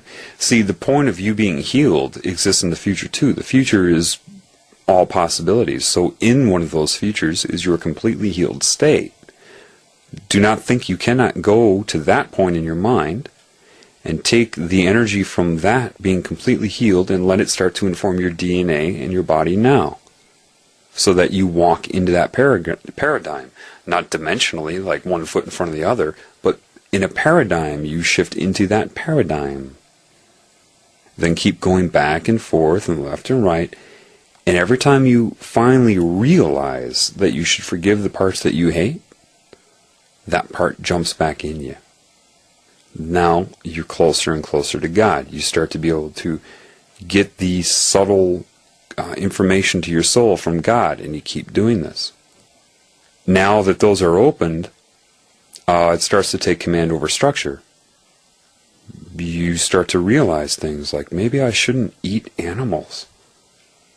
Maybe, oh my gosh, this is wrong. Hey, I understand this now. I have to interrupt this real quick, just to something that came to mind that I want to get out before I forget it. And that was a lot of my questions about religion and working through that, because I had been warped into thinking religion meant God and vice versa. I said, what is this deal with Jesus Christ? What is this all about? What is the deal? Because they already tried to terminate my life and infusing me with all this guilt and saying, do you accept Jesus Christ as your Lord and Savior? And they're about to kill me before I went to the hospital that time. I think I mentioned that in another upload. If not, I'll explain that at a different time. But I had to ask the Creator, what is the deal with this name? Ultimately, it's quite firmly, don't worry about it. And then it used several, commanded my mind to extract metaphors. One was, say you had a tumor in your body and, it's all ready to repair itself, and it does, and all of a sudden it realizes you have that spontaneous healing, and it disconnects from the tumor cells, and your other cells start to clean it up, and then you say last minute, I would say, okay, I'm glad you healed yourself and everything, but I'm going to have you accept me as your Lord and Savior, and if you don't, I'm going to turn you back into cancer or kick you out of my body. Because I'm that insecure, because that's what love is. I need you to worship me. And then I put into my mind, as the creative force, do you think I am that insecure? I said, what is your name? Jonathan. Did you give yourself that name? And I realized in my mind as it guided it that I was a baby, and my parents kept making the sound, John, Jonathan. Finally I looked up and noticed they were looking at me all the time when they said that. And eventually my mind identified with the name Jonathan. And then, as life ensued, here, throw this ball into the hoop. You made it. Yay, you're good at basketball. Oh, the mind, plastic and self-aware, starts to pursue that input and practice basketball. Oh, you're good at this. You're not good at that. You are this. You are not that. You can do this. You can't do that. So that is the formation of your ego. It's an illusion. So if you're thinking about Jesus Christ, did he name himself that? So if you worship that name, are you not in one way worshiping the will of man imposed upon that being? And that wasn't even the name, so what deity is that symbol, that name associated with? Where's that energy going? And then it made me realize the cross is an occult symbol.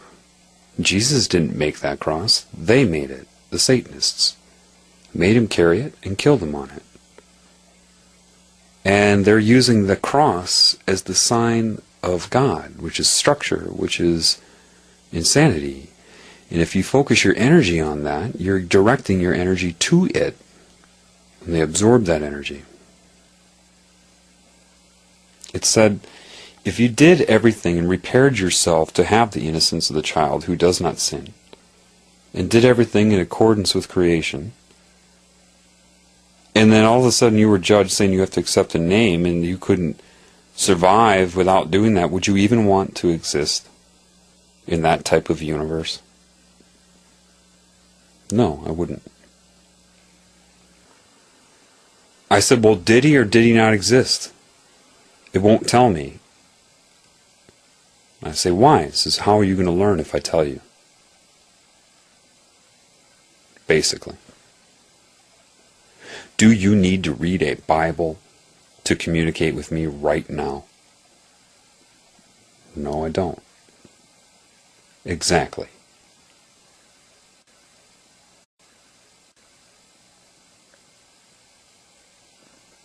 I first understood the properties of love when I came into contact with a girl who synchronously I met and started talking to her about life and whatnot, and brought up this cancer condition and what's happening synchronously, or not synchronously, but intuitively. And she allowed me to finish what I was saying, and then finally she says, are you sure about that cancer thing? I said, yeah. Okay, then explain this to me. She said, I have cancer. She's a young girl, a college student. She was there singing. It was I went with her to observe her sing, not to flirt with her like the binary mind would assume. I knew it was a lesson of some sort. I was directed to meet her. And there I learned a lesson of love.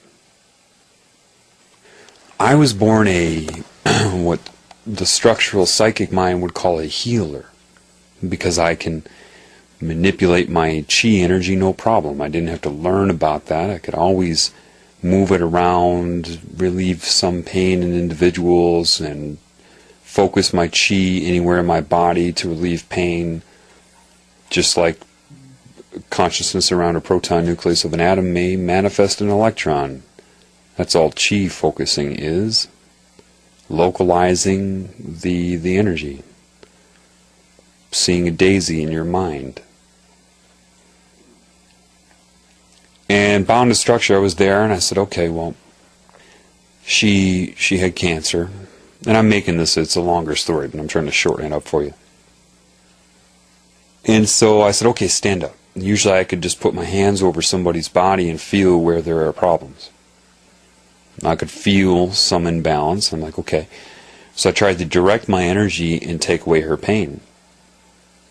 And then I finished and I said, so how do you feel? Are you still in pain? She said, yeah.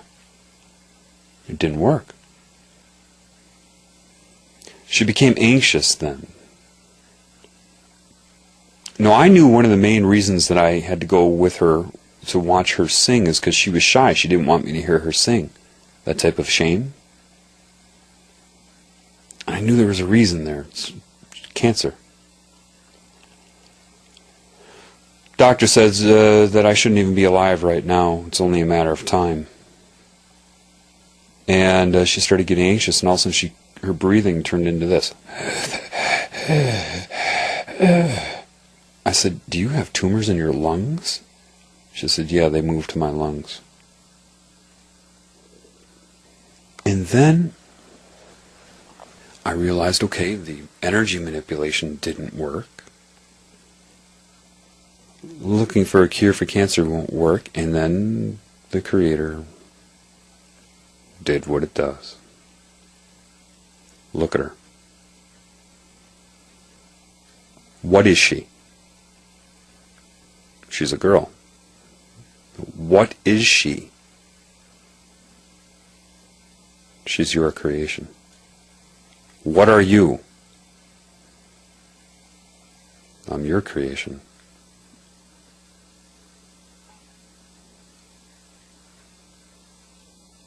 Did you create her? No. What's a sin, John?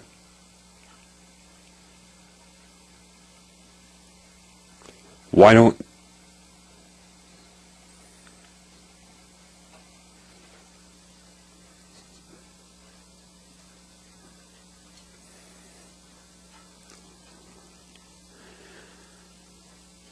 don't your skin cells attack each other in your body? Why don't your body's cells attack each other when you're healthy?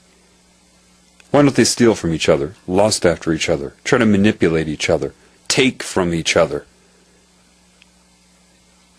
use each other to seek pleasure and avoid pain?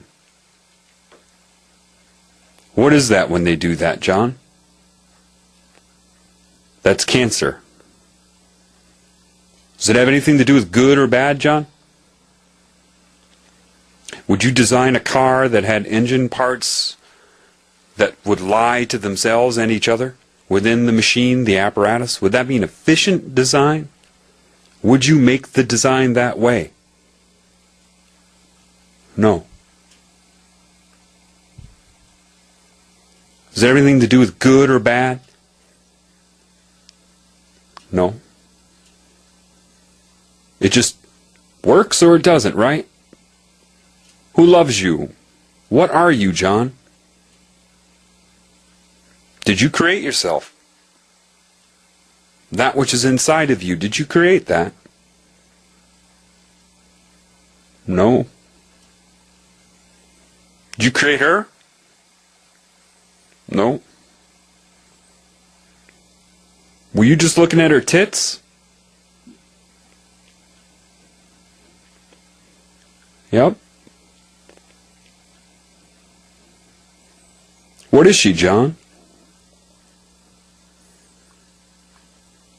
How would you have viewed this when you were 2 years old, John? What's inside of her? You? How do you feel about what's inside of her? Who's been pulling you out of your rut and showing you and giving you the honor of loving everybody else?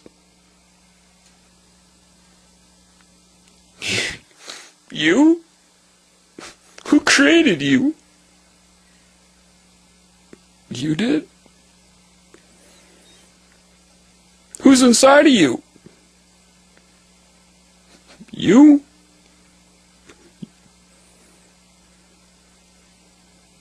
What are you doing if you hurt another person, John?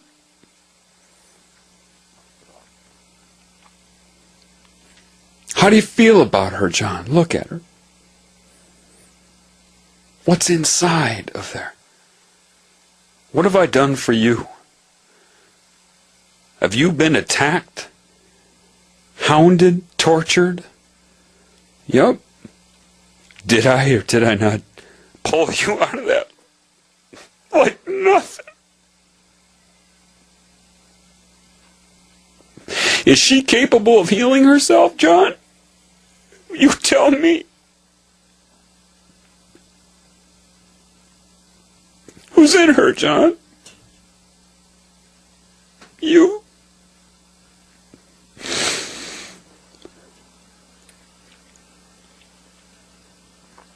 And I understood again. I understood when I never had to learn. Right off the bat. I understood why a child wants to share until they learn not to. And I didn't have to radiate energy at her. I didn't have to point my hand at her. She's talking about her situation, looking away from me, having trouble breathing, and I started to love her. As a creation, I loved her. It was just, I knew she could do it, that she could completely change her own body, and she's disconnected. And something happened, and this energy emerged. Her breathing went from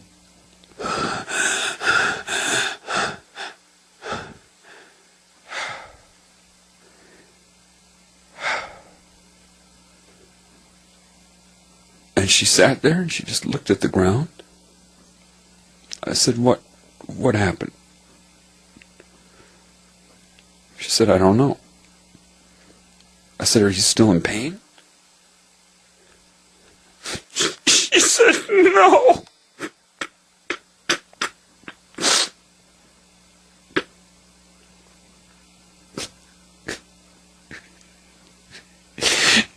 She turned around and she started singing for me with clear lungs.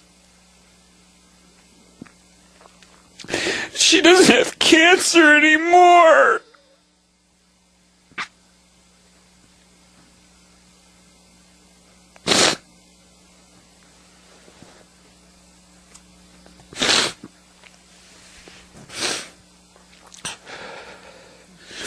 You are in a world where a doctor tells you need medication, surgery, chemotherapy, radiation treatment. You are inside of a tumor. The only reason this tumor is still in existence is because the Creator is going to heal it all.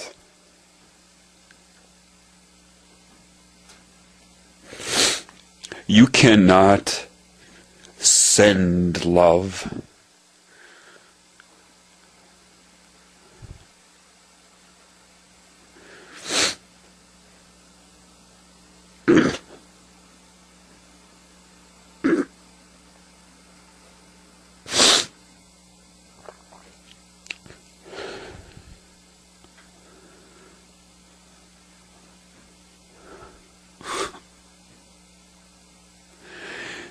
The insanity of this planet right now is disconnection from what I'm telling you.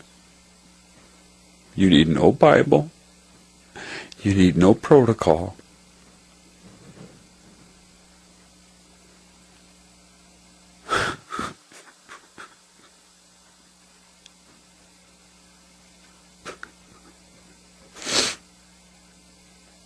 Someone's going to ask me if I believe in the Creator.